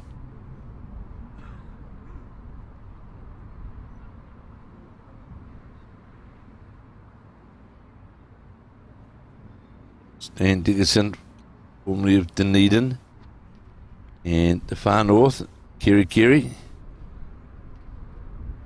going to run into Steve Hughes bowl.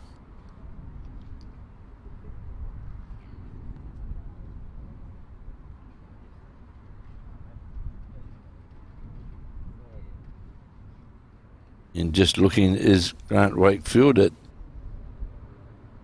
second or third shots, or looking at fourth shot, in fact, which is over to the side, which means possibility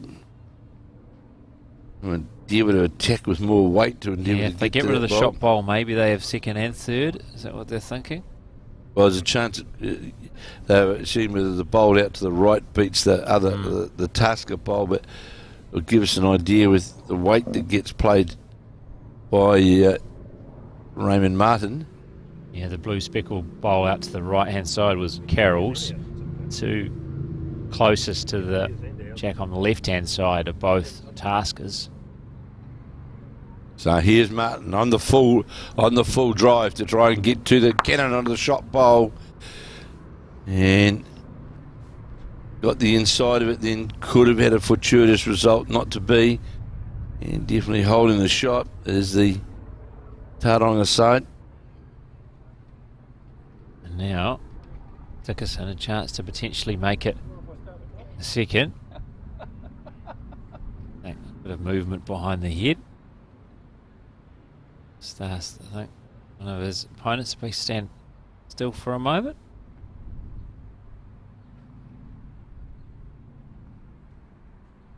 As he tries to draw a second here. He's got under his firsts. Is it going to hold up or find its way through the gap? Not quite. Yeah, not quite. I only needed a couple of rolls less than that. So 16-10 it is now after 14 of the 25 ends. And earlier, of course, we saw this morning in the semi-finals, we saw a real nail-biter. Danny Delaney up against Raymond Martin. Delaney, four-time winner of this event, going for his fifth Taranaki Open Fours title, but not to be, and was defeated 22-20 by the Raymond Martin side in a game that just went backwards and forwards. And I think Delaney got in front once, in fact, on the 21st end at 19-18. The other semi-final was that of Mark Anderson up against Dan Dickinson, and on the day it was the Dickinson side who were too strong on the day for the Tower side. It's the harder side. And a good opening bowl here from Lance Tasker, just alongside the jack. And in the pairs, which also came to a conclusion earlier on this afternoon, we saw the Papatoetoe side of Patrick Stanaway and Tom Hemula up against the Waikato combination of Kerry Margan and Tony Fablin, and it was the Papatoetoe side who ran out the winners, and they collect the gold there. Winner of the pairs, of course, there's a trophy as well associated with the pairs. In the main event here, of course, they play for the runners-up play, of course, for the Sam Matar trophy. And the pairs is the Pete Scogland trophy for the pairs. famous name, of course, in bowls. So here's Mike Carroll chasing this bowl towards the head. Going to go by. Hans Tusker holding shot. I have to take Grant Hassel around the country with us, Kevin. Every question you ask is answered. Well, I can tell you that from the early days, Grant Hassel sitting as a real youngster and his brother watching bowls for hour after hour at this particular club and other clubs around Taranaki. And at a young age, I know that you could ask them about any result or any game and they'd virtually have the answer at their fingertips.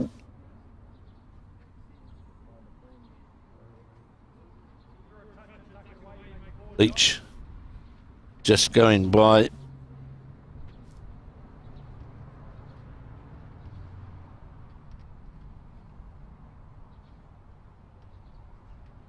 On the draw is John O'Shea.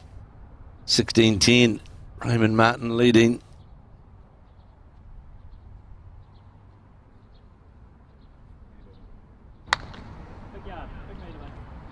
Comes up short from O'Shea.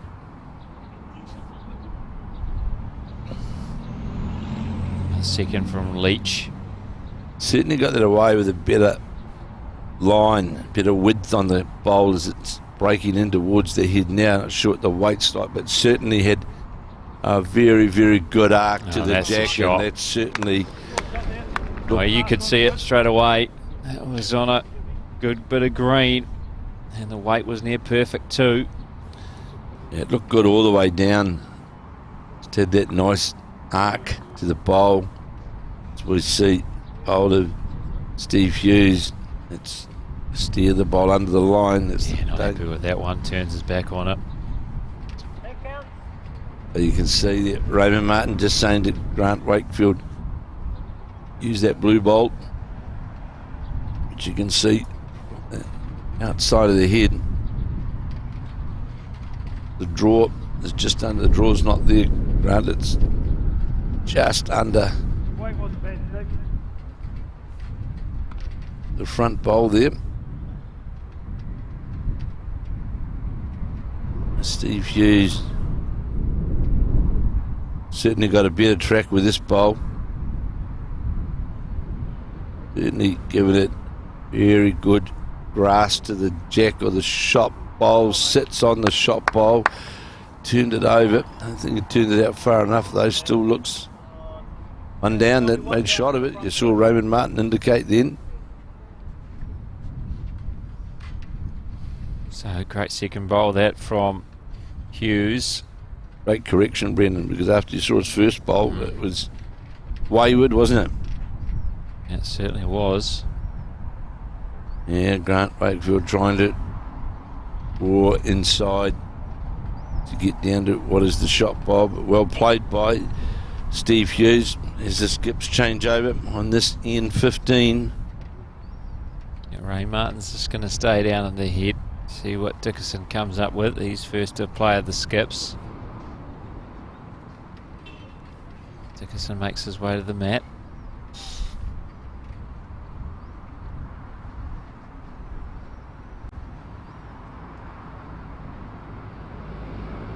Dickerson will play as well on his backhand.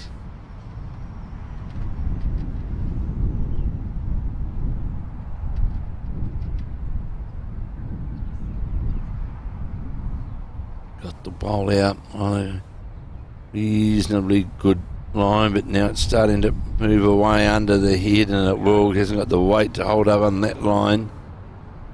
And we hope that you're enjoying this coverage. We're Brenton, myself, Tamara and Erin are able to bring you in the summer of bowls. And there's certainly a lot more events to come, which we'll be bringing to you a number of events. Yeah, we lose track when our next stop is, don't we, Kevin? Yeah, I'm not sure actually. Here's now Raymond Martin on the backhand.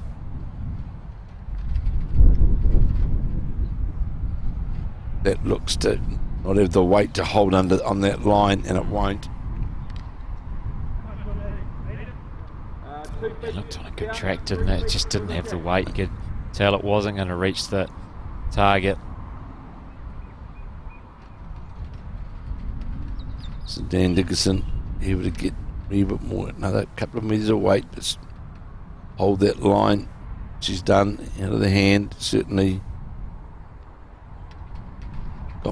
He's got more weight. How far is this going to hold up to the jack? And going to sit on top of the Rod Leach bowl. And Grant Wakefield not saying a lot except for Raymond Martin to draw, which is literally the only option which is available to him. Certainly got... It's hard to tell. Is that last bowl shot? Oh, Martin's got out on that wider side, but he hasn't got the weight to get all the way around to the head. And Grant Wakefield, out comes the measure from Lance Tasker. Yeah, Wakefield looking over. And this is 3 to the Wellington combination. Even though he sat on that pole. Wow. It's hard to tell exactly. Very close between all those bowls, but obviously it was the way of Dickinson. 4. Oh, it was. Yeah, I thought it certainly they were the ones holding shot. So 4 to Dan Dickinson. 16-14 it is now after 15 of the 25 ends. So 10 ends remaining in the final. 116th running of the Taranaki Men's Open Fours. Broadcasting here on Sky Sport Next from the Paratutu Bowling Club. Well, it was obvious. Well, I thought that when you turned the Rod Leach bowl over, that they had to bring a couple more into the count, and it surely did. And the response from Grant Hassel was holding that wide line, but just didn't from Raymond Martin, but didn't have the draw line to come back towards the jack to reduce the count. So a big end there for they have plenty side. And it's interesting that they have scored a 4 and 2 threes in their 14. So you know, when they've scored, they've picked up some significant numbers.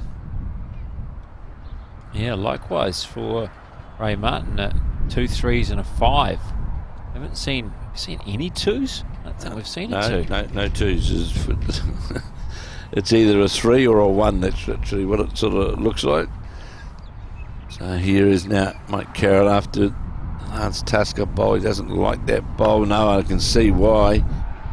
That's way under the line and short. Lance Tasker's bowl itself is about 2 metres short. And that bowl of Mike Carroll's will stay alive, but just Raymond Martin checking to make sure it is still alive.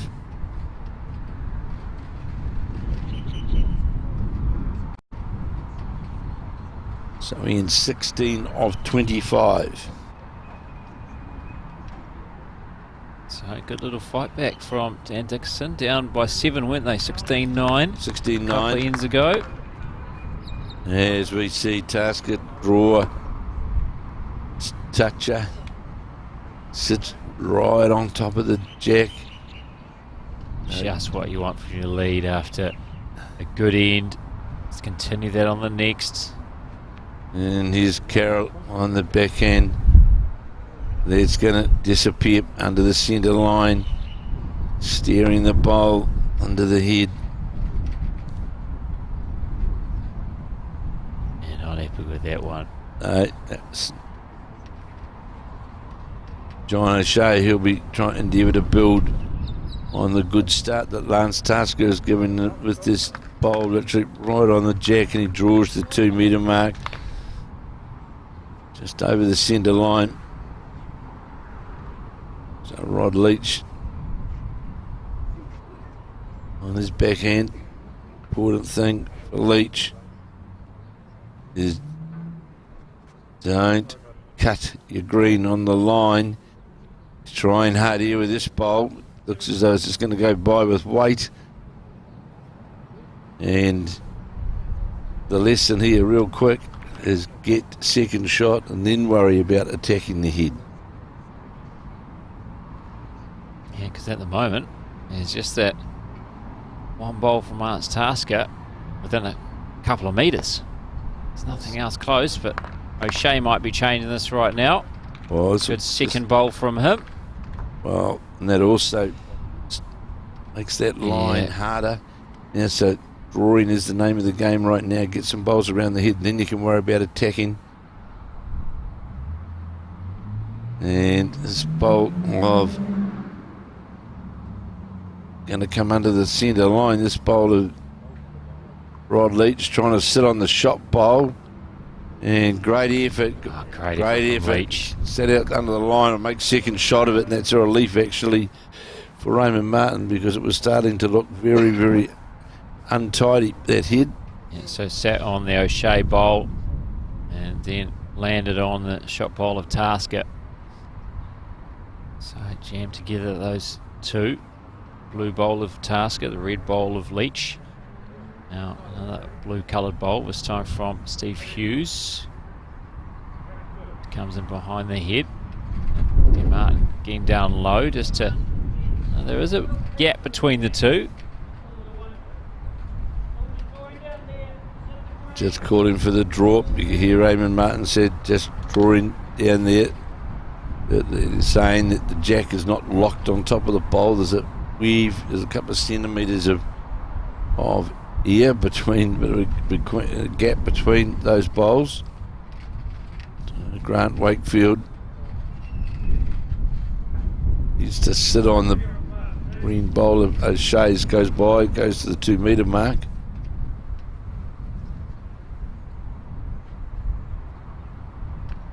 Now Hughes playing on the forehand. So this is going to come under the line, might run into the short bowl. Slides off that, rocks that short bowl. Well, of course, not that he's going to, but Raymond Martin, of course, has only got the one bowl on the head, and the likelihood of that moving that out is somewhat remote. So you can, and that's going to disappear under the centre line. That bowl of Grant Wakefield's, for sure. You'll see it now, just cross the centre line. He's not going to miss by much though. It's not. It really doesn't. Good draw weight, but still doesn't leave Raymond Martin any real options. Just to, and of course, for Dan Dickinson, just endeavour to draw another bowl. Sit on the O'Shea bowl, and he'll count.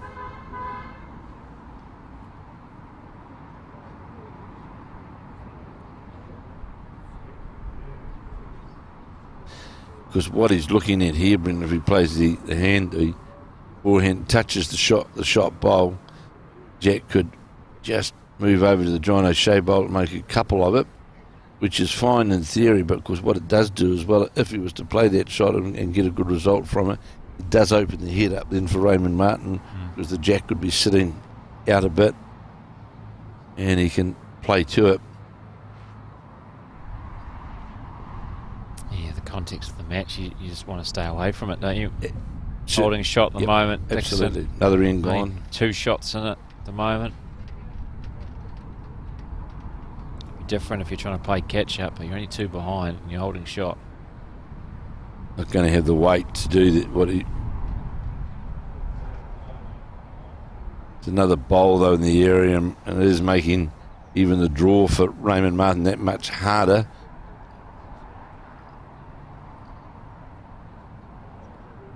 Not the time for heroics, one wouldn't think, from Raymond Martin either.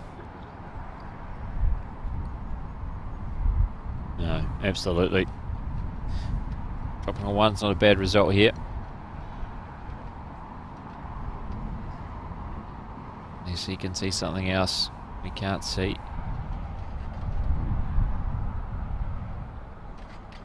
On that backhand, try endeavour to play a stunt shot, really. Well, he's turned the other bowl over, trying to stun onto the red bowl. But even if he did that, though, Brendan, the jack would still. It's not in a straight line for the jack to move back. And he's the opinion he could get the bowl out clean, but I think it'd be a remote chance getting the bowl out clean without the jack moving. Yeah, obviously from our angle, it looks like those bowls are locked together, but he did indicate there is a gap between the two, so he must think that if he can get that little cannon off that black bowl of Dickerson, he could actually get rid of the shot bowl. So Dickerson, the forehand, holding the shot, trailing 16-14 after just picking a 4 up on the 15th end.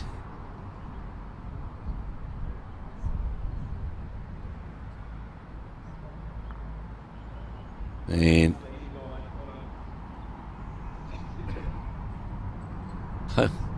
I'm really surprised that looking at this option. See, play this stun shot. Got to come through the port between the black bolt and the blue bolt, move the red bolt without the jack moving. So I think that's a good result. So one more to Dan Dickerson. 16-15 it is now after 16 of the 25 ends. Well, you know, go back to end 12, of course, when Dickerson played that big shot when he was literally about 4 or 5 down, scored the 1, then dropped to 3. But since then, they've scored a 1, a 4 and a 1, so the things can just change around quickly. Of course, now only 16-15 after 16 of the 25 ends. In the final of the 116th at the Taranaki Open Fours. Yes, Martin's made his way to another toilet break, which you do see some of the top players use almost as a chance to just get away from it for a moment. Have a think. Have a think. Try and refocus. Get back out there. There's Martin quickly making his way back rink side. Now Well we'll have seen that good first up bowl from Mike Carroll. Right and behind the jack. That's why you can't see the jack from that shot. Right behind that Carroll bowl. Tasker's first came up short. And his second also a bit short, but also greened.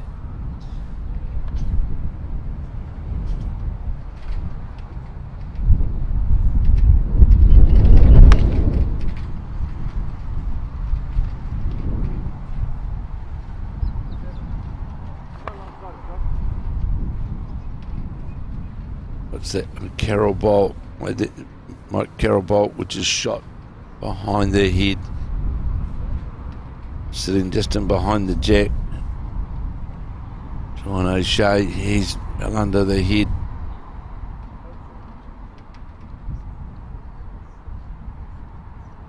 So Leach, he'll persevere, no doubt, on the backhand here. Draw down to the Mike Carroll bowl.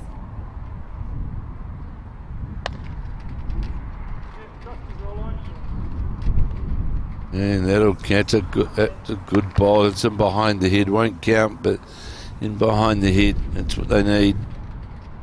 Jack movement. It's hard to move the jack from where it's sitting. Literally locked in behind the jack.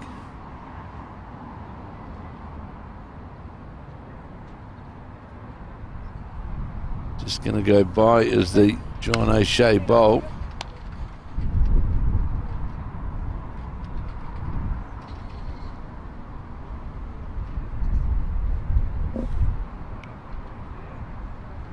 I think he's just straight away from Ray Martin suggests this is a touch wide.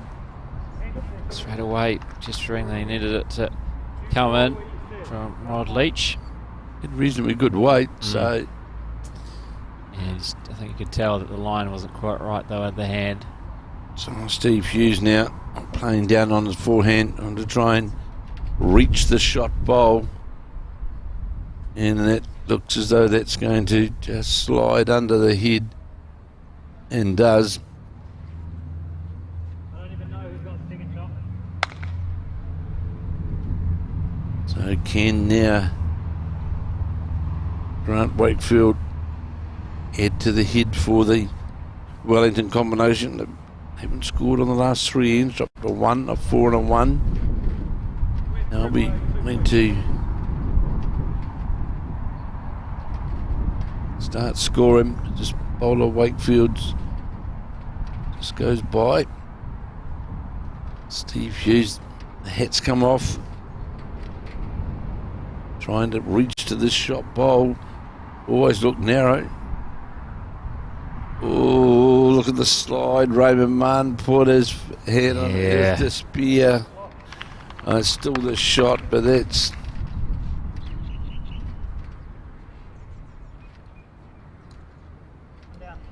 One down. Obviously, from our angle, it certainly looks like still holding one as the Carroll bowl, but clearly right on top of it, and a better angle to see it for sure is Ray Martin. So got a slice of luck there, Steve Hughes. Absolutely. Grant Wakefield trying to get this result. Raymond Martin trying to encourage it to get a bit more width on it. It's narrow. And yeah, that was a slice of luck for the Tauranga side, really, as that bowl was very, very much under the head, way off the centre line, and got that slide off the front bowl. Yeah, so taking a big breath was Ray Martin, just looking to compose himself, knowing that he got a bit of misfortune, opposition getting a slice of luck. Just got to think now, how do I get the shot back? Well, you could see Brennan, once it got that feather, it would just go on a straight line, wasn't it, to where the shot bowl and Jack was. So, yeah, a bit of fortune. But depending on what Dixon does here, still an opportunity for Martin. Get rid of that shot bowl.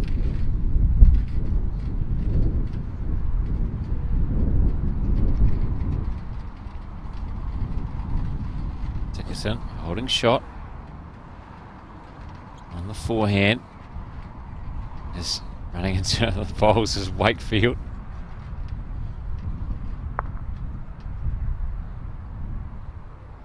Oh, that's not all bad now for Raymond Martin, because that bowl moving over a couple of rolls into the head really gives him that guideline down through that port to reach down on the forehand to the shot bowl or to the jack. We'll see what he can see, obviously, from the mat. If you can see Kevin's talking about.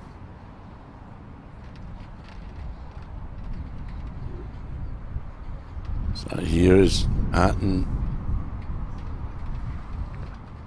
Has to be under the line of that John O'Shea bowl. He knew he wasn't. He's going to get another opportunity. Can Dickinson close the door on him here?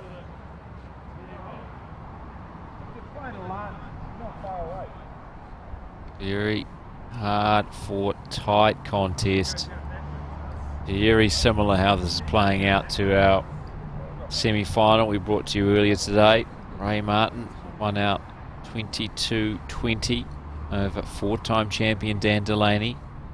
That was a contest Ray Martin led throughout. Apart from one end, there was a number of ties. Likewise, Ray Martin led for pretty much the majority of this contest so far, but Dickinson staging a good fight back here. Ray Martin a few ends ago up 16-9, 16-15. A chance for Dickinson here to either tie it up or potentially take the lead. Dickinson on that forehand And needs to be careful here. Yeah, I think a bit of a breather, sigh of relief, the Tauranga 4 there. That did not get contact on the shot bowl. It's on that line, it would have just got rid of it. It would have just moved it directly straight out of the head. So here's now Raymond Martin, who He pretty much wants to play what Dickerson played, really. Absolutely, it's the line that Raymond Martin really wants to play. That's going to be under the line. Overcorrection. So too much green with the first. He's going to get a bit of luck off the front. Well, he does, but I don't think it's going to change. Or is it? Is it? Oh, it fell out.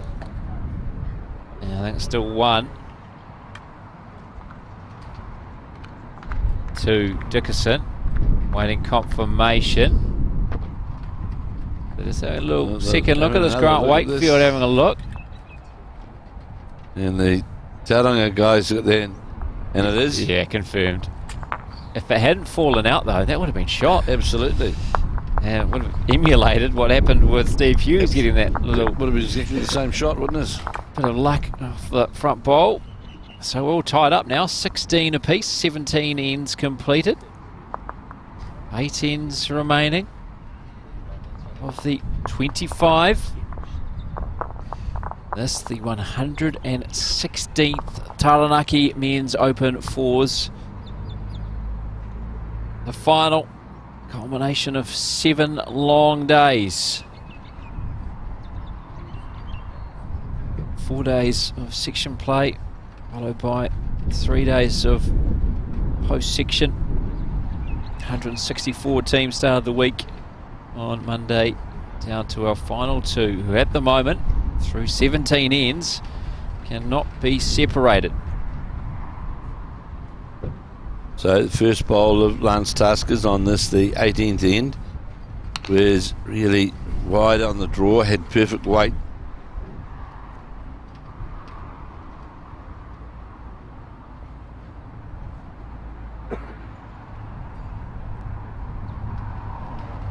So Mike Carroll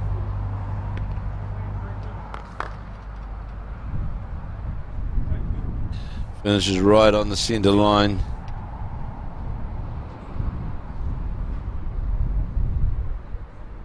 It was 12-8, 12-10 rather at the tea break, was it? 12-8, was it? 12-8. 12-8. Yeah.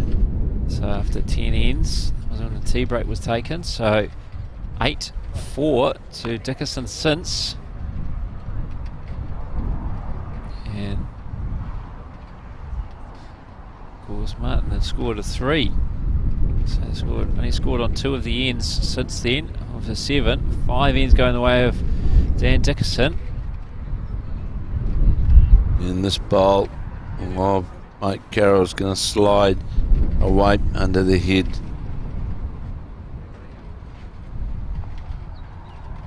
Quickly into his work, John O'Shea.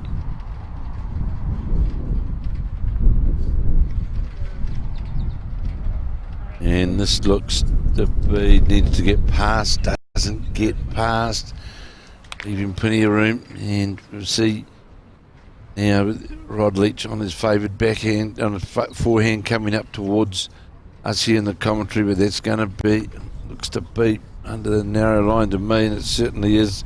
It's going to disappear under the line. And it's the, these things happen when players take their line actually to the jack, not to where the breaking point, or visualising where the breaking point is. And here goes the jack on the move, and that in fact goes back to the Mike Carroll bowl as indicated by Raymond Martin. That's now the shot. O'Shea was slightly narrow, wouldn't think it, and again this is going to be under the centre line, this bowl of Rod Leach's, and will run away, and will duly do so. Yeah, we've seen it exemplified time and time again, haven't we?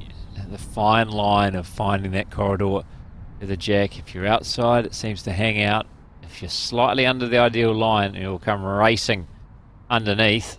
There's another example of just that from Steve Hughes. And Roman Martin has rightly just pointed there to the John O'Shea bowl, and that's your target line. So therefore, you know, and just about see, I was sitting here working. I think where I know where that breaking point is out there on the green, which will get me back on the arc back to the bowl of John O'Shea's. And Grant Wakefield has got the bowl out on the wider side, and now it should start to draw. But is it going to draw enough? No, it's not. At least he had a chance to get back to the centre line. Holding one as Raymond Martin. Yeah, that's what I'm talking about, though, isn't it? If you're just on the wide side, stay there. Yeah, it's just a bit of of a... You've got to find. There is a corridor there. And it's a small one. You've got to find it. Otherwise, you're punished. And bowler be short. That bowler, Stephen Hughes. Now, he made the right correction with his line, I think. Just didn't have the right weight. Wakefield. Raymond Martin holding the one shot, tied up at 16 all. And this has certainly brought the line in. Raymond Martin trying to get the slow down. Going to go putt, doesn't want the jack or the bowl touch because it did have a bit of speed on the way past. And really, this has been quite a common sight, haven't we? Bowls strewn everywhere. Absolutely. There haven't been too many consistent heads. So this is in 18, of course, of 25, and we're locked up at 16 apiece. So it's the blue speckled bowl of Mike Carroll holding shot for Ray Martin. I'm just wondering whether Dan Dickinson might go searching for that bowl early on here and put the pressure on the draw on Raymond Martin. Searching with it a metre of weight through.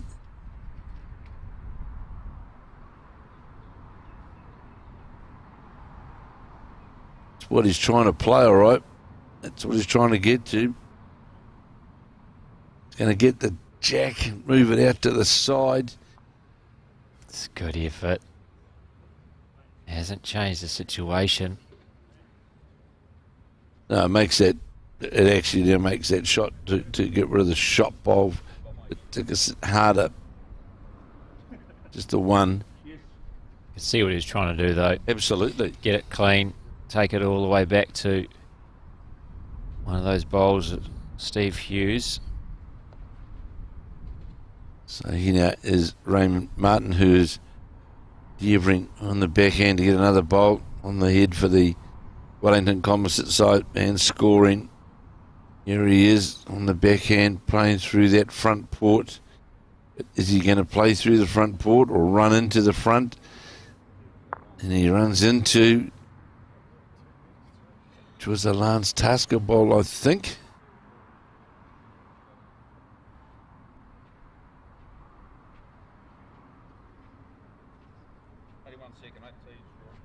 So the call from Lance Tasker then, you've only got the 1 second.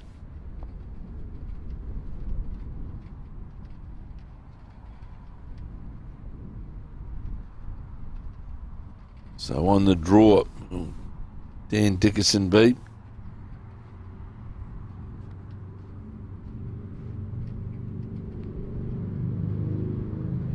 Tall, plenty player from the Tauranga club.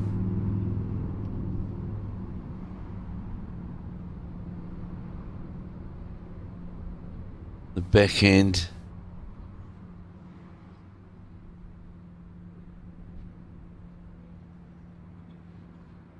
There's a pretty good attempt here from Dan Dickinson. How far is it going to go by or not? Just going to, that'll be the shot, I would say, if it falls in, and is. Oh, very well done. He was a bit unlucky with his first, but this time wasn't going for the jack, was just trying to draw the shot and did. So Raymond Martin's got a wider line with this bowler Martins as it breaks down towards. This is pretty handy too. Going to go Is it going through the gap? Goes through the hole. So 1 to Dan Dickerson, and is that the first time they've had the lead? 17-16 it is now after 18 ends of the final of these 116th Taranaki Men's Open Fours. It's the first time, yes, they have hit the front, Brenton, but I would say more importantly, the last 5 ends now they've scored on with a 4 and 16-9 down they were, and 4 singles, but they've scored from ends 14 now through going through to 19. They've scored on all of those ends and just getting scoring burst on. And 17-16 now after 18 of 25 in this final of the Taranaki Open Fours final. I can tell you that the Taranaki pairs, Open pairs for that's running in conjunction here with the Fours. Saw Patrick Stanaway and Tom Hemuli of the Papatoe Club in Auckland. The umpire has been called for here. Sorry, Kevin. Just to determine the length. First time we've seen that today. And they've defeated Kerry Margan and Tony Fablin of the Hillcrest Club in the Waikato. So out comes the long tape to measure the length of the jack from the front of the mat.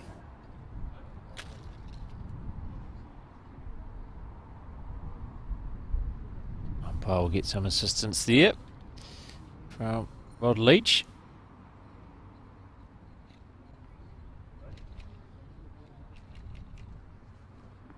Jack rolled out by Lance Tasker, so they've attempted to set a shorter length end here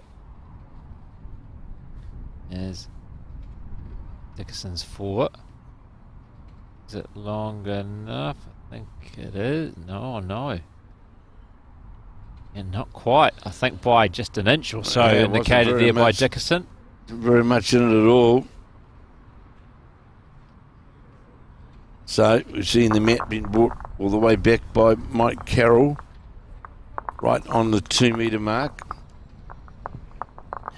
And is the jack now going to be delivered as well to 2 metre mark?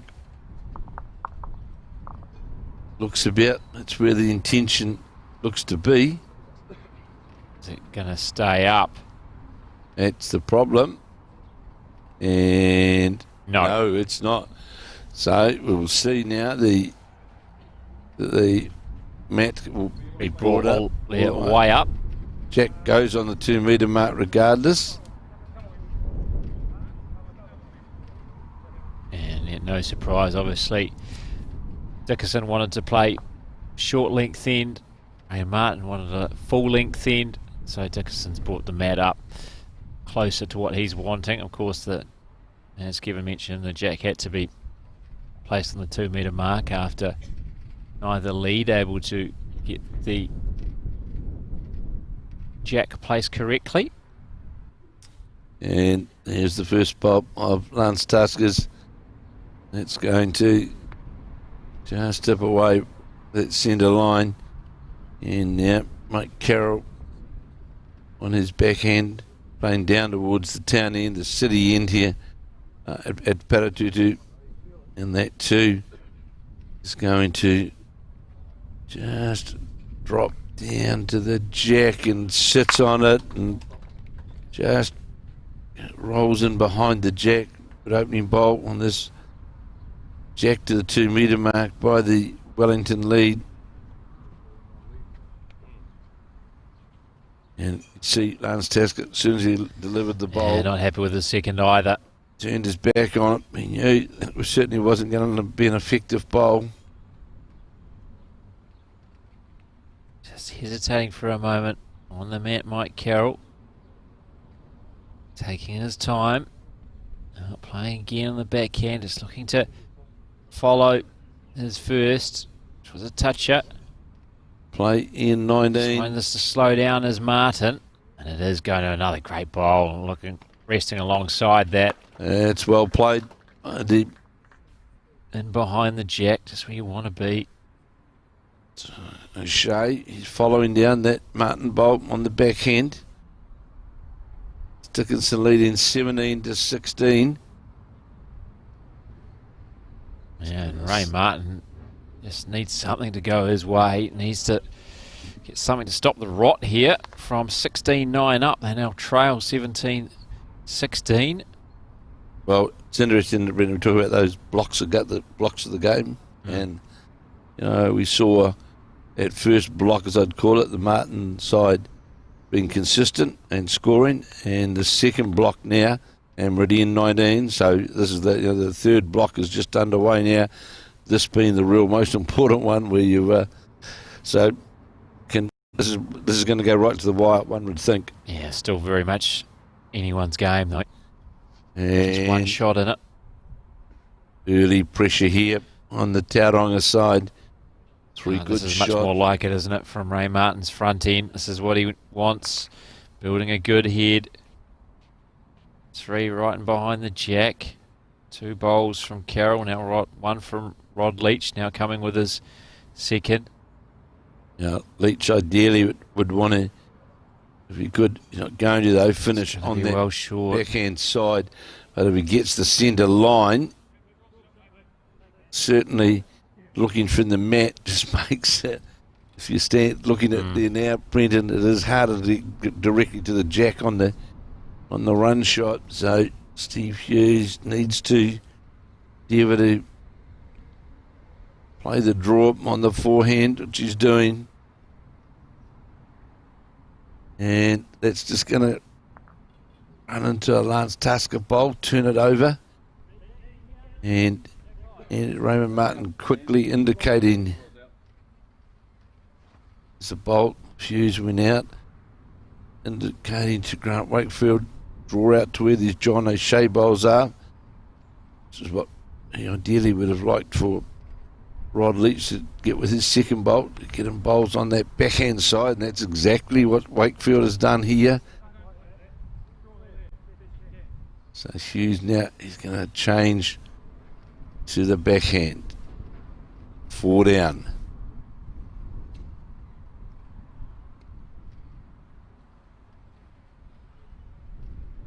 How far is this going to come back? It's certainly been well green, but it's going by. It's going by with a bit of weight. So a bit of pressure here, Brendan. Oh, undoubtedly. Good start from Martin's 4. I'll put pressure now on the back end of Dickinson's quartet. And Wakefield endeavouring to get the bowler finished out on the backhand side. He doesn't want to touch anything here. Fortunate that he got... So... It's all their bowls though. That's 5. 5 shots sitting there. It's what can Dan Dickinson see from the mat? Most likely, I would think, a forehand where he can possibly see a touch of the jack. Thank you, Lance. Very much conscious of our cameras there.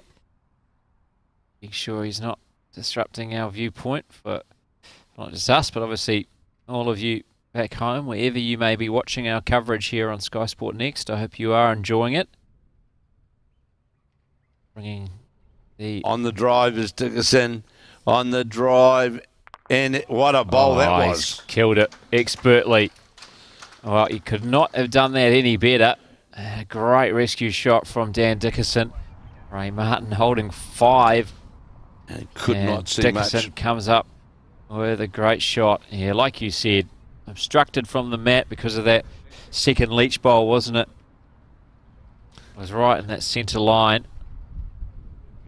But still executed brilliantly from Dickinson. It had to be absolutely perfect, because half a bowl wider he gets absolutely nothing. So well played by, to me there's 2 Ian so far, which have made a big difference in this match. Ian 12, of course, when they were holding 5 shots, the Wellington side, and drawing the shot did Dickinson. And on this, the 19th end, again 5 down, and managed to kill the end. Yeah, two huge moments. And Dan Dickerson has stepped up and executed. Or 10 shots. Exactly right. How different this match would look. Martin would be in command, would be seemingly on track to the title instead, and a real dogfight with this Tauranga quartet. As Lance Tasker, he responds and draws just in behind the jack. Straight away, it looks a different picture to the first attempt of this 19th end. Absolutely. So here is Mike Carroll trying to get to the shot bowl or the jack.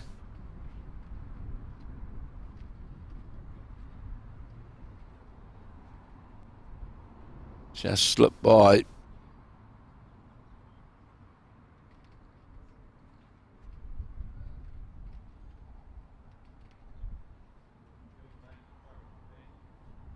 The second bowl of Taskers, it's going to be very short.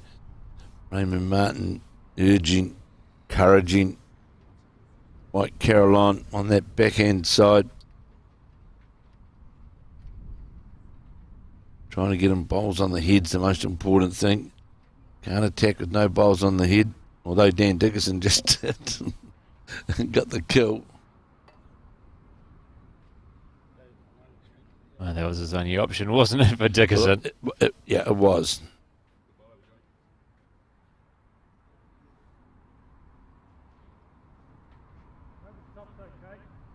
And two chances at it, and executed with the first. Well, always better than get with your first. Certainly takes that pressure off. One feels a bit more relieved, doesn't it? So already it's got a completely different look to it.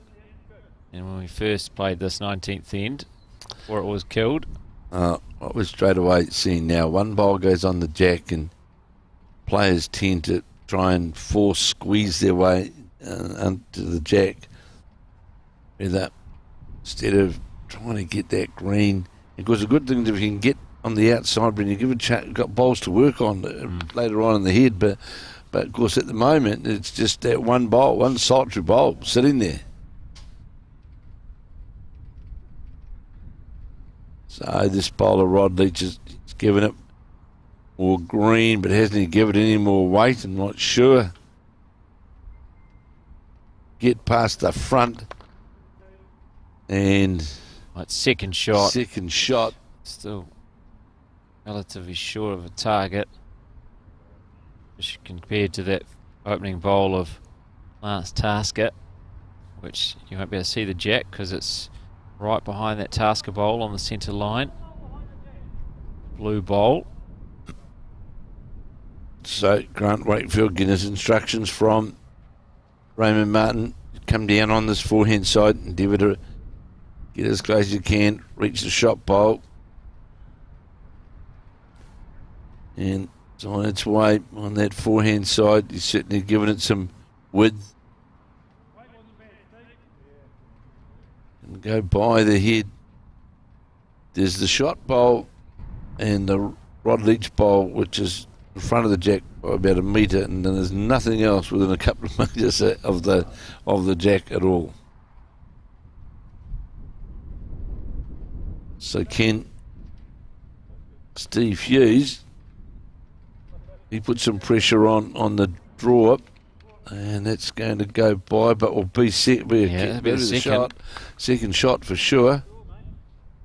So there's something else close now, putting more pressure on the Martin 4.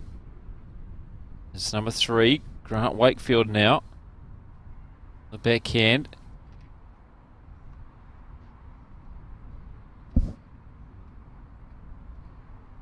Can he get around that front one? Yes, he can. Needs to hold up, though. It's a decent effort, but may only be good enough for third shot. Hard to tell, of course, with the jack in front of the second of the blue bowls on centre line, with that red bowl about a metre in front of it.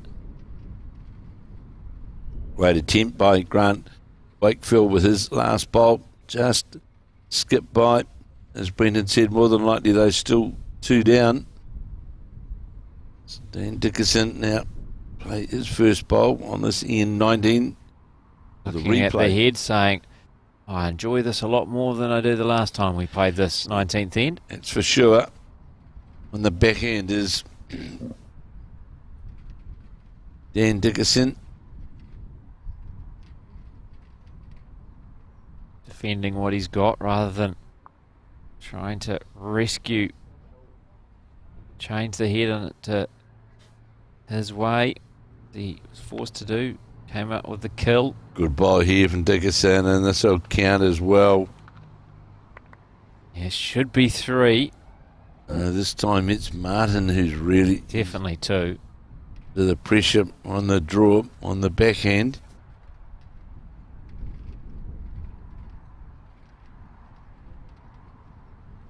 Looking closely at this bolt of Raymond Martin's as it gets down towards the head, just goes by, doesn't touch any of the bowls. And I get right, Brendan, that looks like 3. Looks like 3.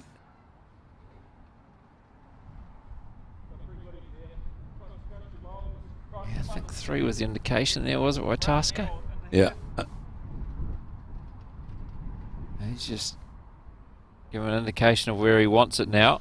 Well, he can change the forehand draw a metre out the side and will still, in fact, count.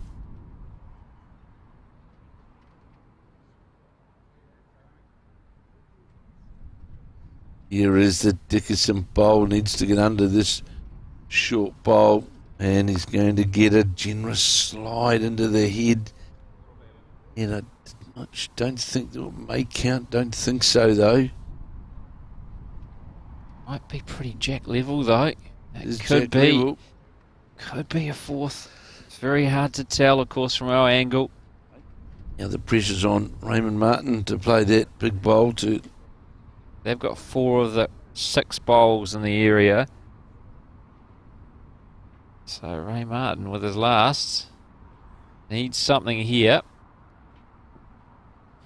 to either minimise the damage, to maybe even turn it into his favour. So backhand, it's Raymond Martin Playing with weight. on the drive. Oh, and he's missed everything. So we'll now find out how many it is.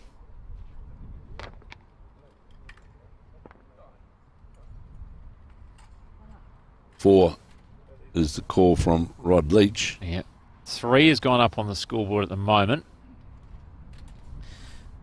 It's measuring to see if it's a 4th or not. John O'Shea is ready to go on the scoreboard. So 4 it is. 21-16 now. And it is now 12 on the trot for Dan Dickinson. Certainly is. 2 fours. 2 fours in that. And 4 singles from ends 14 to 19. And now, of course, for the Wellington side, they have to start scoring. And the ends are starting to run out now, aren't they? Well, this 19th Half a dozen remaining.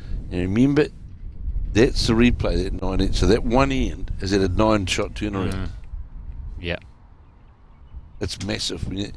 5 down, got the kill to Dan Dickinson, came back with a 4. The 12th end, down 4 or 5, drew the shot. So the big, the big ends in the game. And Dickinson has come up time and time again when needed, hasn't he? He's been very impressive. The Tauranga skip. Battle of the unbeatens, these two. Dan Dickinson and Ray Martin. These 116th Taranaki Men's Open 4s. And Ray Martin, whose 4 was in a great position at 16-9. That was after 13 ends. Since then, it has been all Dan Dickerson. Scored 12 unanswered on the next 6. And I must say, really, no disrespect to any of the players whatsoever, but Dickinson has been the turning point of this of the scoring. He's the shots that Dickinson's played, the ones that have made the big difference. As you watch this bowl of Mike Carroll's, which is going to finish just over jack high, but narrow and running away a couple of metres. John O'Shea now, because no one's got the shot. It's all over the place really after the first 4 bowls. And Raymond Martin need to like to get the scoring underway again to stay in this match. A toucher from John O'Shea, but the ball moved off the centre line, indicating to Rod Leach, you've got a metre to draw the shot in. Probably got a couple of metres, to be honest. I think more than likely, well, it'd be a couple of metres metres generous. Got plenty of room to draw the shot. Says Rod Leach. Here you go. Then you close. draw the shot with that.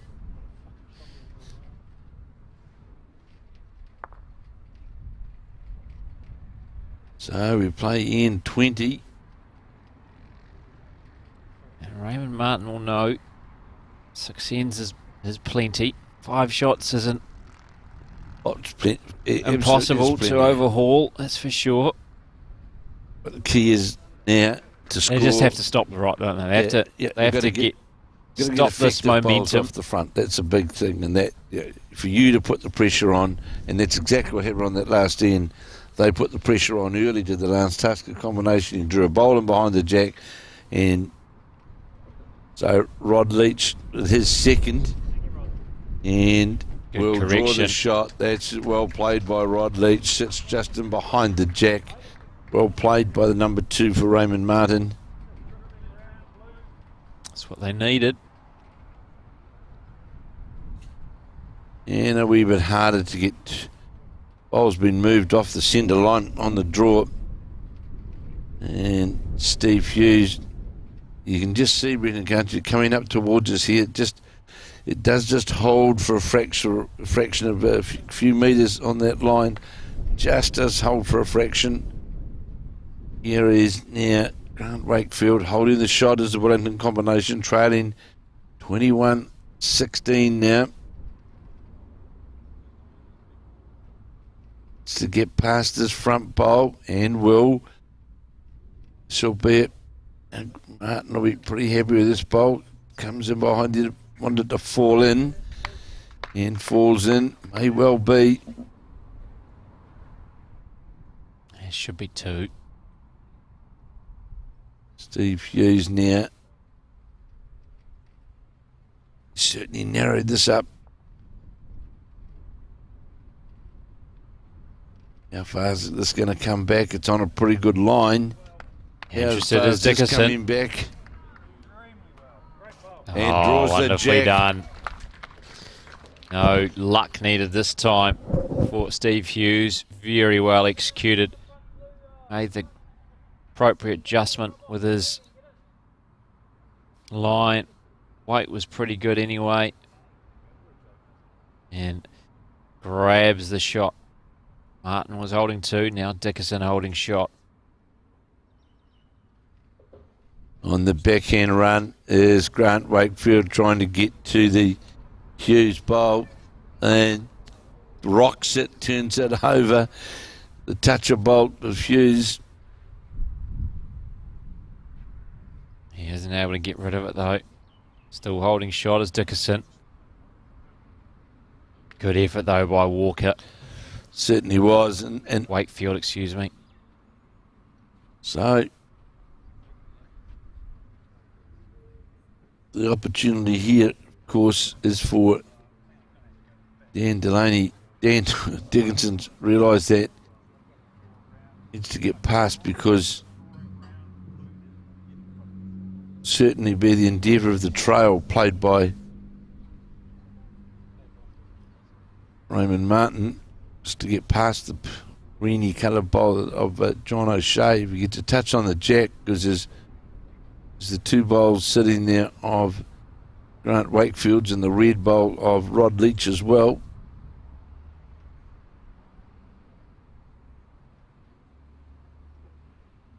Dickerson, I want to get some, as he's already looked at, trying to get some cover. Holding the shot as we play in 20 and leading 21-16.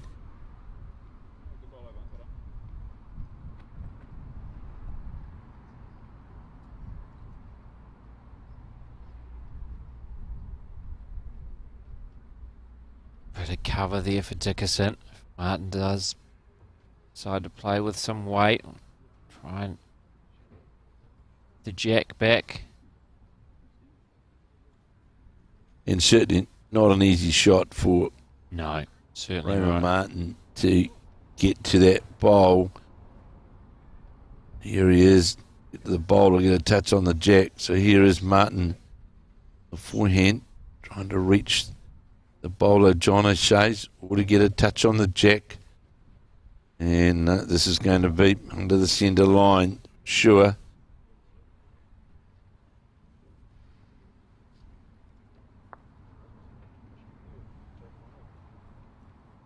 And I'm picking, we'll see a change of hand from Dan Dickinson, as indicated as well by Lance Tusker, to try and play down in amongst those, in between the blue and the red bowls, which you'll be able to see there on your screen behind the head, because that'll give him some cover. Should Raymond Martin be able to either sit on the shot bowl or move the jack around the corner. Yeah, needs something amongst those bowls, doesn't he? If Martin can come up with a shot, got to assume that his opposite can do it Staying and on will do it. Staying on the forehand, which is a wee bit surprising because the cover, it's an exceptionally hard shot for Raymond Martin to play, but the cover actually should be sitting on the backhand. As he blocked the path there at forehand side now. Certainly tightened the line up for sure, Brendan Nim. Martin trying to thread the needle on the backhand through to those bowls, trying to get past the O'Shea bowl, trying to get down to the jack, and got the jack. Oh, he got the jack. It moves it, but not enough. And Great in fact, effort. that made it 2. Could well. Green O'Shea bowl. One it is. And just one. But one more for Dan Dickerson. The They continue scoring this spree. run. It's amazing, the scoring spree, isn't it? 13-0. Since being 16-9 down after 13 ends. They've scored 13-0 over the next 7. So just 5 ends remaining now. Oh, the confidence will be high, of course, won't it, in the Taranaki camp, that's for sure. And after this scoring spree, and 4 marks to the side of where they've got to this position, but one must say as well, 4 marks to Dan Dickinson, who's, in my view, has played 2 or 3 big bowls in this game, which have certainly make the difference. So 6 the difference now as we play in 21 of 25. And this the final of the Taranaki Open Fours.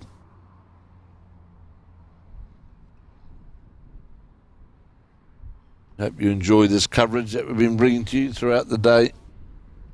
And of course, again, thank you to Tamara and Erin, who have done such a sterling job for the last 2 days, getting everything in place and getting this coverage around the globe.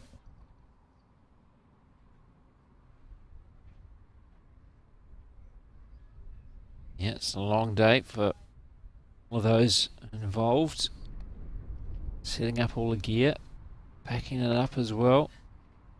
So Raymond Martin urging Mike Carroll, this is when I need you to draw the shot, fella. You need to start scoring. You've got to give us the start.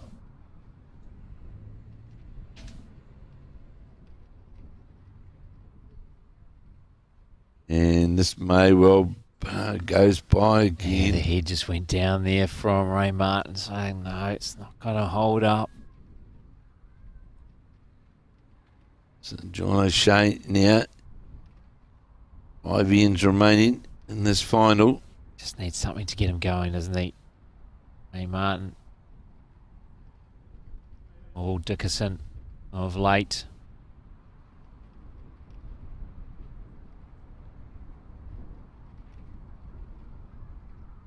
So Rod Leach on the back end certainly sent that out of the hand on the wide drawing side of the rink. And how's the weight though as it now makes its way back? Raymond Martin's looking at this bowl as it now breaks in towards the jack, and that'll be shot. And we can see when it left the hand of Rod Leach, and it was certainly a good draw on that wider side.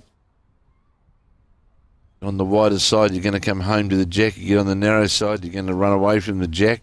It's a pretty good effort too. It's Great just going to effort, pass just go by by. from John O'Shea. Yeah, it's almost got to the stage now, really, where Ray Martin needs to score on all of these remaining ends, isn't it? 6 down, 5 to play, including this end. 4 remaining after it. So, Rod Leach did bring his line in fractionally on this second bowl. On this, the 21st end. How far is it going to run away? Runs away a good metre or so, but holding the shot is the Raymond Martin side. As Steve Hughes takes the hat off. Gust of wind blows through.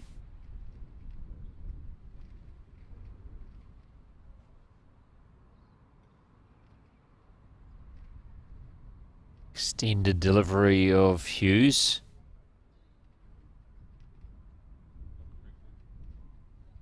So indicating there from Dan Dickinson, you're just about a metre over.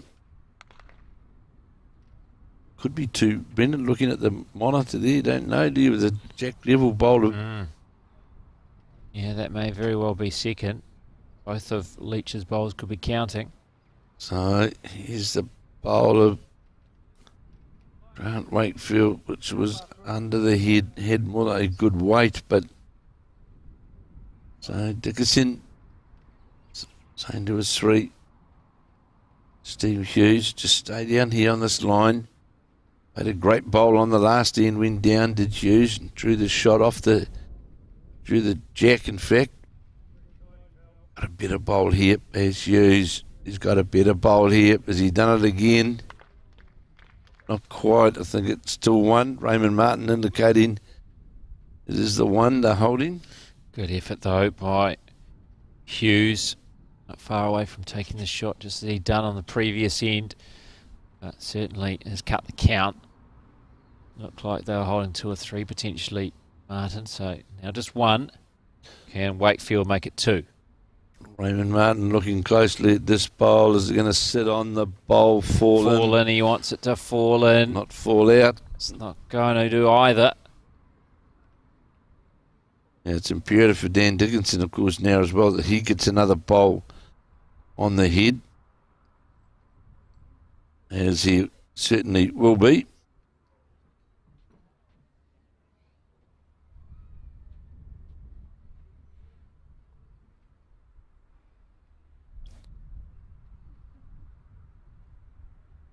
So Dickinson now on the mat.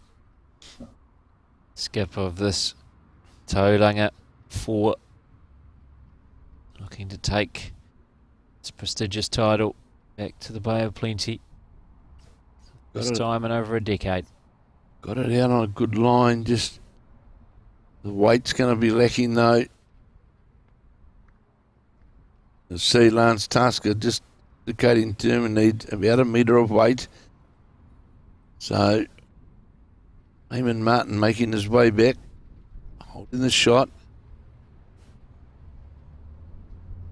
You can see those wind gusts though now, Brendan. You look at the bowling rag of Lance Tasker there. There is like gusts going through, but again, not.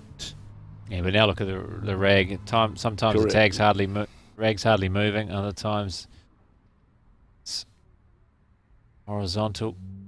So on the forehand is Raymond Martin has to get past this front blue bowl to have any chance of scoring or counting, and gets a feather on it. Is it going to get enough running on it? No, it's still short. Still short by half a metre at least.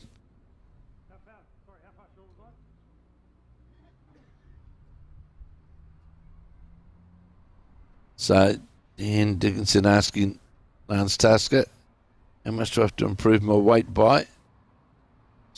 Half a metre to come to the end of, back end of end 21 of 25.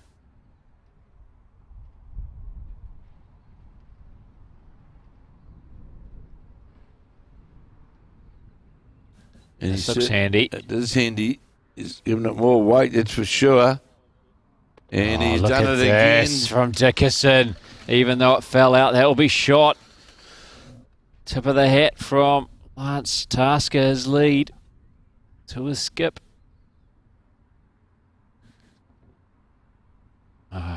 Again, putting the pressure on his opposite. Ray Martin coming with the drive. Gonna run the short bowl.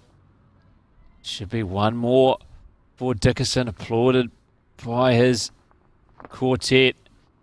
They continue the spree, keep control of the jack and the mat. They now lead by 7, 4 to play, 23-16, Dickinson over Martin.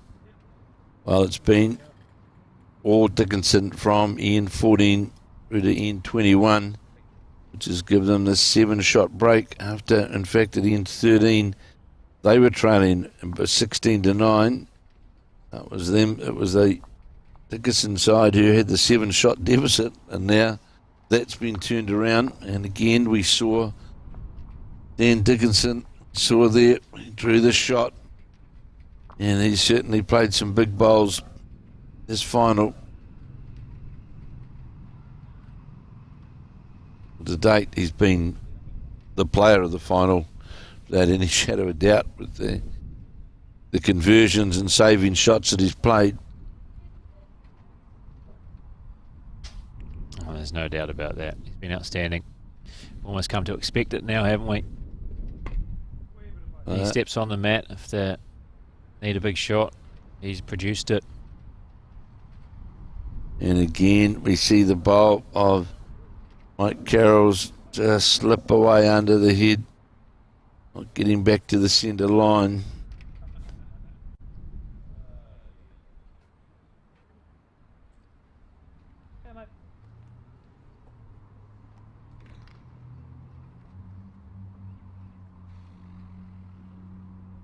Quarterfinalists last year, Dan Dickinson.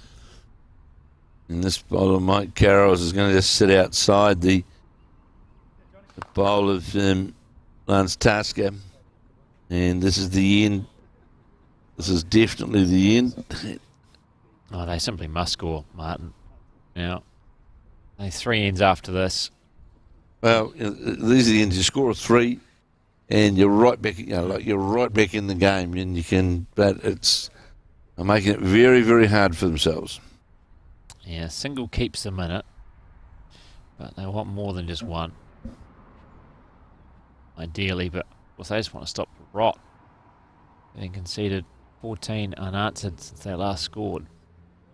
And this bowl of Rod Leach is going to sit on turn the outside of the bowl. If Lance Tasker's one more roll into the head, they'll be holding 2 at this stage with the Dickinson combination. Watch the second bowl of Steve O'Shea, and he's drawn right along or just in behind the jack. Now the pressure's on Brendan, really on. Yep. Ray Martin needing something now from the Leach right here or Wakefield.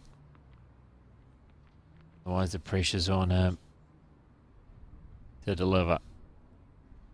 Well, this is a good attempt from Rod Leach, whether he gets the shot or not. This is a very, very good attempt, and he draws a front toucher. Well played by the number 2 for Raymond Martin. Really needed that shot. and draws right onto the front of the jack. She missed the 22nd end, with them trailing 23 shots to 16. Well, so the shot is really for the Tauranga side. I got bowls in the catching pin just over there. Get a turn onto the bowl, turn the jack, and there's a bowl of O'Shea's. John O'Shea's just sitting a metre behind the jack. Instead, they're trying to play up to the bowl or jack, and this is going to give them another. And Raymond Martin, I saw his head turn away there because he thought that slide was coming off there. He thought, I've seen this before. It was certainly heading for the slide off that blue bowl of Lance Taskers for sure. Be relieved that that's not where it ended up. So Grant Wakefield trying to get out on that draw, but he's going to stay on that wider side. Started that too wide. Yeah, it was wide all the way. Steve Hughes, he wasn't that far away really. Try and get to that shot bowl again. This bolt looks to be, he's trying to steer it back under his end. They never come back, strangely enough. No, I haven't seen it happen yet, but my bowlers keep hoping that one day will be the day that they're able to change the direction of the bowls from the man after they've delivered it. And again, this bowler, Grant Wakefield's got a long way to come back with that weight. Fortuitous. Needs to get it. Oh, he needed that slide, which he was heading towards. And Raymond Martin holding the shot.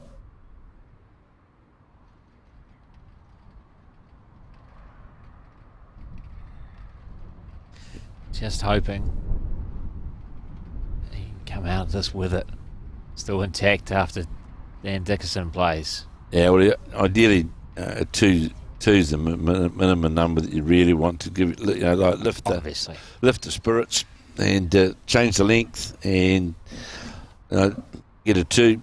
You're 5 behind and you've got 3 to play. Well, anything can happen. Yeah, stranger things have happened. Certainly have. That's for sure. And that's why these are 25 end contests.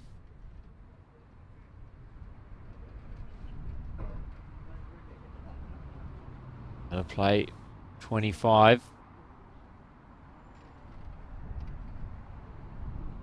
Often goes right down to the wire. Especially when it gets to the side of a Taranaki men's open fours.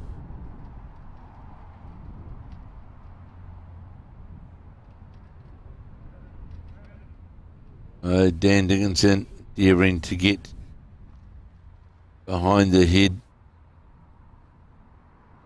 and the only scoring chance is really for Raymond Martin to draw to the John O'Shea bowl. There's nothing really on other than that. That's the only bowl he's got close, isn't it? That's all there is. The bowl of Rod Leach's, that's it. It's that one red bowl. Everything else in the area is Dickerson's fours. So can he execute that one difficult option, which is to get rid of the O'Shea bowl? Opts to play on the forehand, giving it plenty of green. Now makes its way back towards the head. Looks on a decent line here. Has it got enough to move? Just green ball, it does knock it, but then actually knocks it closer to the jack. Is he still holding? Can't tell from our angle. See if we get an indication here. It still holds. Still holding the shot.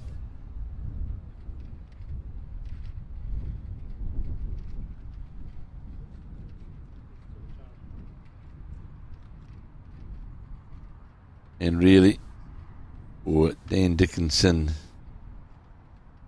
I'd be happy to take the one down.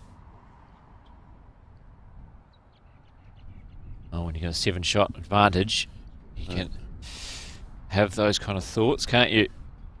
Happy to lose a drop of one.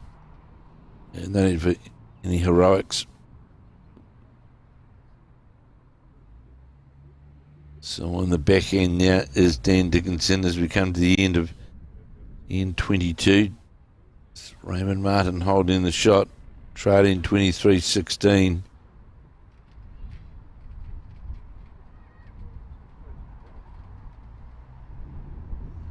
Trying to get, trying. Well, he's not satisfied. How's that? Wow, Ray Martin just took his cap off and paid tribute to that bowl for Dan Dickinson. So, well, many a skip may have been content, like you said, to drop the one, not Dan Dickinson. It's like, the way I'm playing, I can draw that.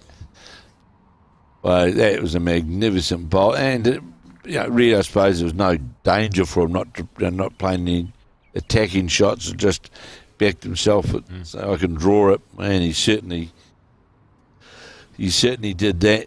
Did the Tauranga skip?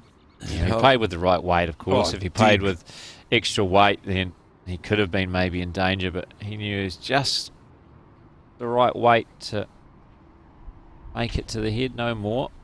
Didn't want to cause any damage to the bowls he had in and around there. Precise dead draw weight.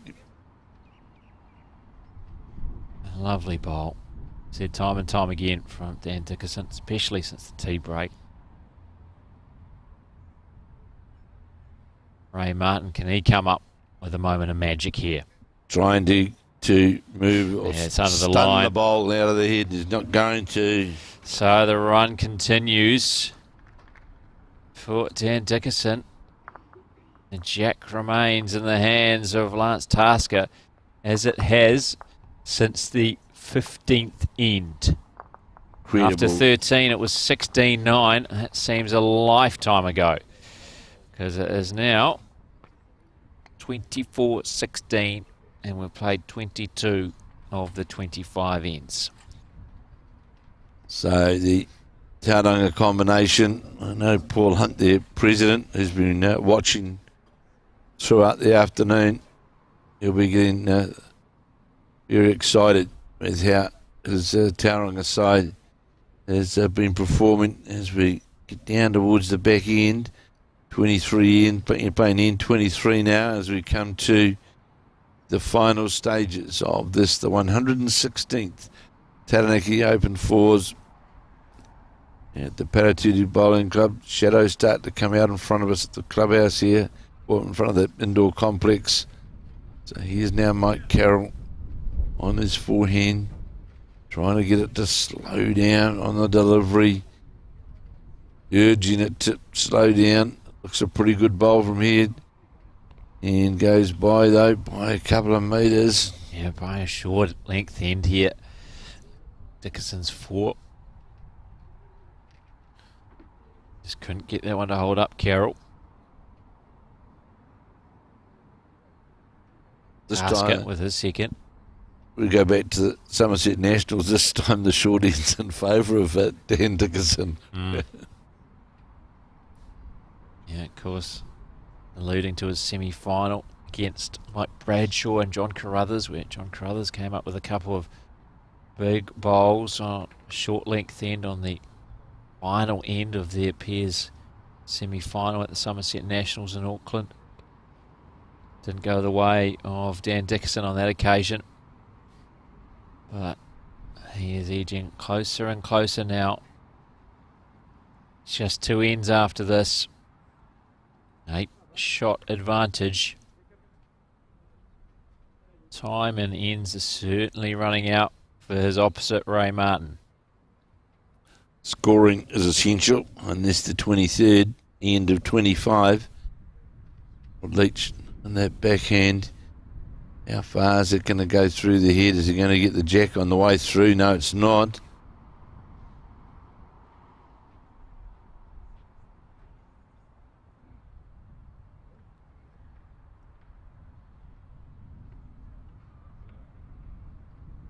O'Shea. Oh, Dickinson's interested in this one. He likes the track it's on. You can see why. That's well played by John O'Shea. Sits behind the jack. Now it is Rod Leach again on that backhand, endeavouring to draw down to the John O'Shea bowl. Raymond Martin's. Oh, it's going by, and so again we see the Tauranga side holding the shots on the effective bowls on the head.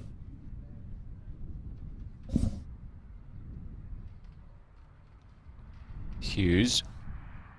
The forehand. Number 3 for Jan Dickinson.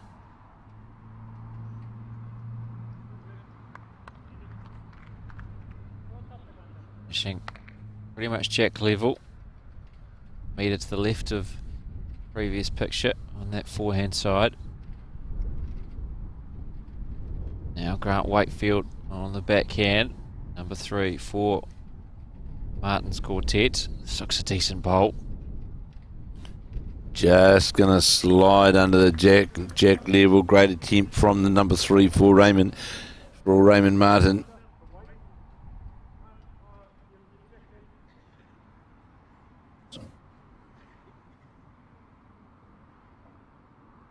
Steve Hughes now on the forehand.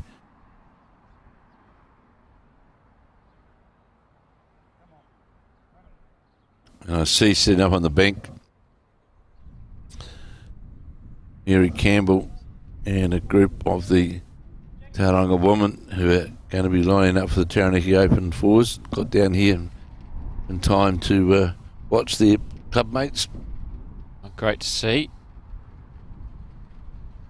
Of course, that tournament starting on Tuesday, following on from 7 days of the Taranaki Men's Open fours. It's the Women's Open fours. The body language is starting to tell as we watch the teams change over on this, the 23rd end.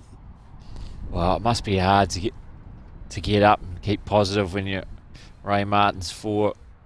You're just thinking, we were up 16-9. How did this happen? We conceded 15 straight shots. This hasn't happened to us at this tournament. We're unbeaten. Yeah, it's been mainly due to this man now, Dan Dickinson, on the forehand.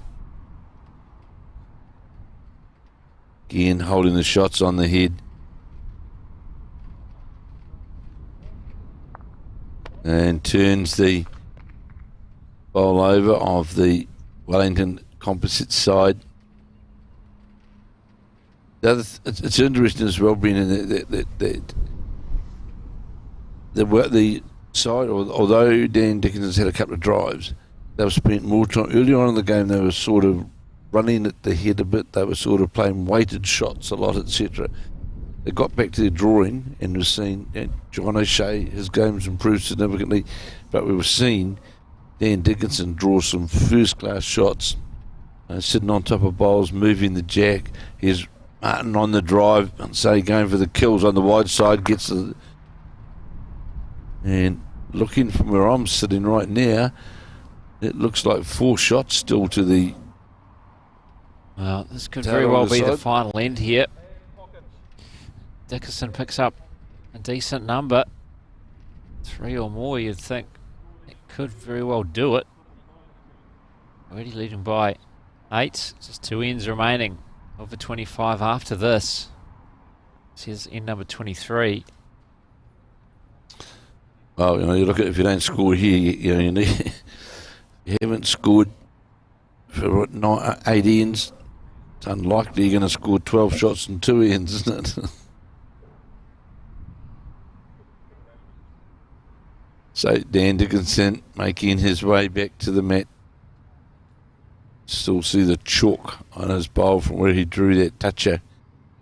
That superb toucher on that last end coming up towards us here in the commentary position, where he only had a few centimetres to draw the shot. Drew the shot dead.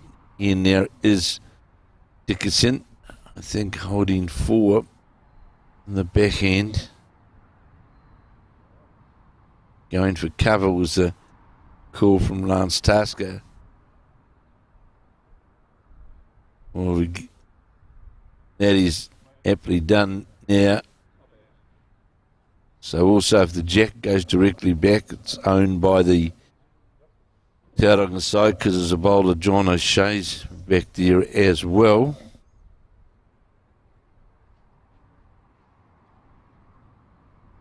So it could well be 4 shots, and I'm sure we're going to see Martin trying to emulate his father, who's part of the winning side, the West End club side in 1996. So he is now Raymond Martin on the mat.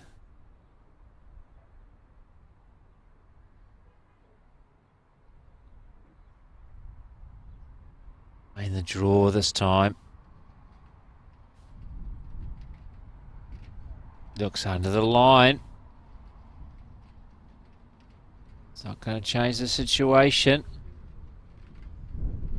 Now, how many do they hold, Dickinson? Shake hands time. That could very well be. I just saw Mike Carroll push the hand out. 3 or 4. I think I saw 3 or 4 signalled by Rod Leach.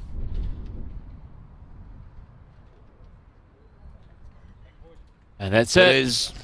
Shake hands time. And the quartet from Tauranga. Dan Dickinson, Steve Hughes, Lance Tasker and John O'Shea are the champions of the Taranaki Men's Open Fours for 2021. Coming from 16-9 down, they have beaten the Wellington quartet, skipped by Victoria's Ray Martin. And what a performance it has been. I'll leave you in the hands of Kevin Hickland. I'll make my way out the green to talk to the champion 4. Well, we saw a masterful display here this afternoon by the Bay of Plenty skip, Dan Dickinson, who, as we lined up on end 13, was trailing by 16 shots to 9. He'd already played a big shot on the 12th end when they were in fact 5 down and trailing 13-8, and scored a 1 with a dead draw toucher to take it to 13-9. And then the big end came on that, the 19th end, when it was 17-16 to the Bay of Plenty combination. They killed the end when they were 5 down, did Dan Dickinson, and came back with that with a 4 to jump out to a 21-16 lead. So our winners of the 2021 Taranaki Open Fours is the side of Lance Tasker, John O'Shea, Steve Hughes and Dan Dickinson, and they have defeated the side of Mike Carroll, Rod Leach, Grant Wakefield and Raymond Martin. And I'll pass you over now to Brendan Van Nistelrooy, who's got Dan Dickinson with him to have a chat. Yeah, we now have Dan Dickinson, the skip of the successful Tauranga for how are you feeling? You were 16-9 down and then you're almost untouchable from that moment on. It wasn't easy. It wasn't easy at all, but Lance said, the heads weren't that tidy, but we were hanging in there. We were only 6 behind at one stage, and we said, we're still in with a chance here, and we just kept plugging away, and came off. Yeah, did he say anything at the tea break, or what seemed to click so well from that moment onwards? Nothing really. We was just kept plugging away. It wasn't easy. It really, it didn't look. Probably looks easier on TV, but it was a real struggle, and just to get one within a match was a good bowl. I think at one stage they were holding potentially 5. You came up with an important draw. Another time I think they were holding 4 and 5. You managed to kill a end. 2 big moments. Could have, if they went the other way, could have been the other result. Exactly, could have been. I mean, they're a great side. They're full of, all 4 of them are great guys, great bowlers, and it was just my day today, I suppose. And what has worked so well for this Tauranga 4 over the 7 days to go undefeated through such a prestigious tournament? We're mates. 3 great guys. We enjoy each other's company. And we've just had a ball. And Taranaki is just a wonderful tournament. We've loved it. You're going to keep together for the Nationals in a few weeks' time? What's happening? There's a slight change. We changed one. This is our club team, so we've got the Francis Cup in Tauranga next weekend. So we'll be trying our best to win that. Well, enjoy the night here first before you make sure you do, because that was a fine performance this afternoon. You treated us to a real spectacle. Thanks, Brennan. Appreciate it.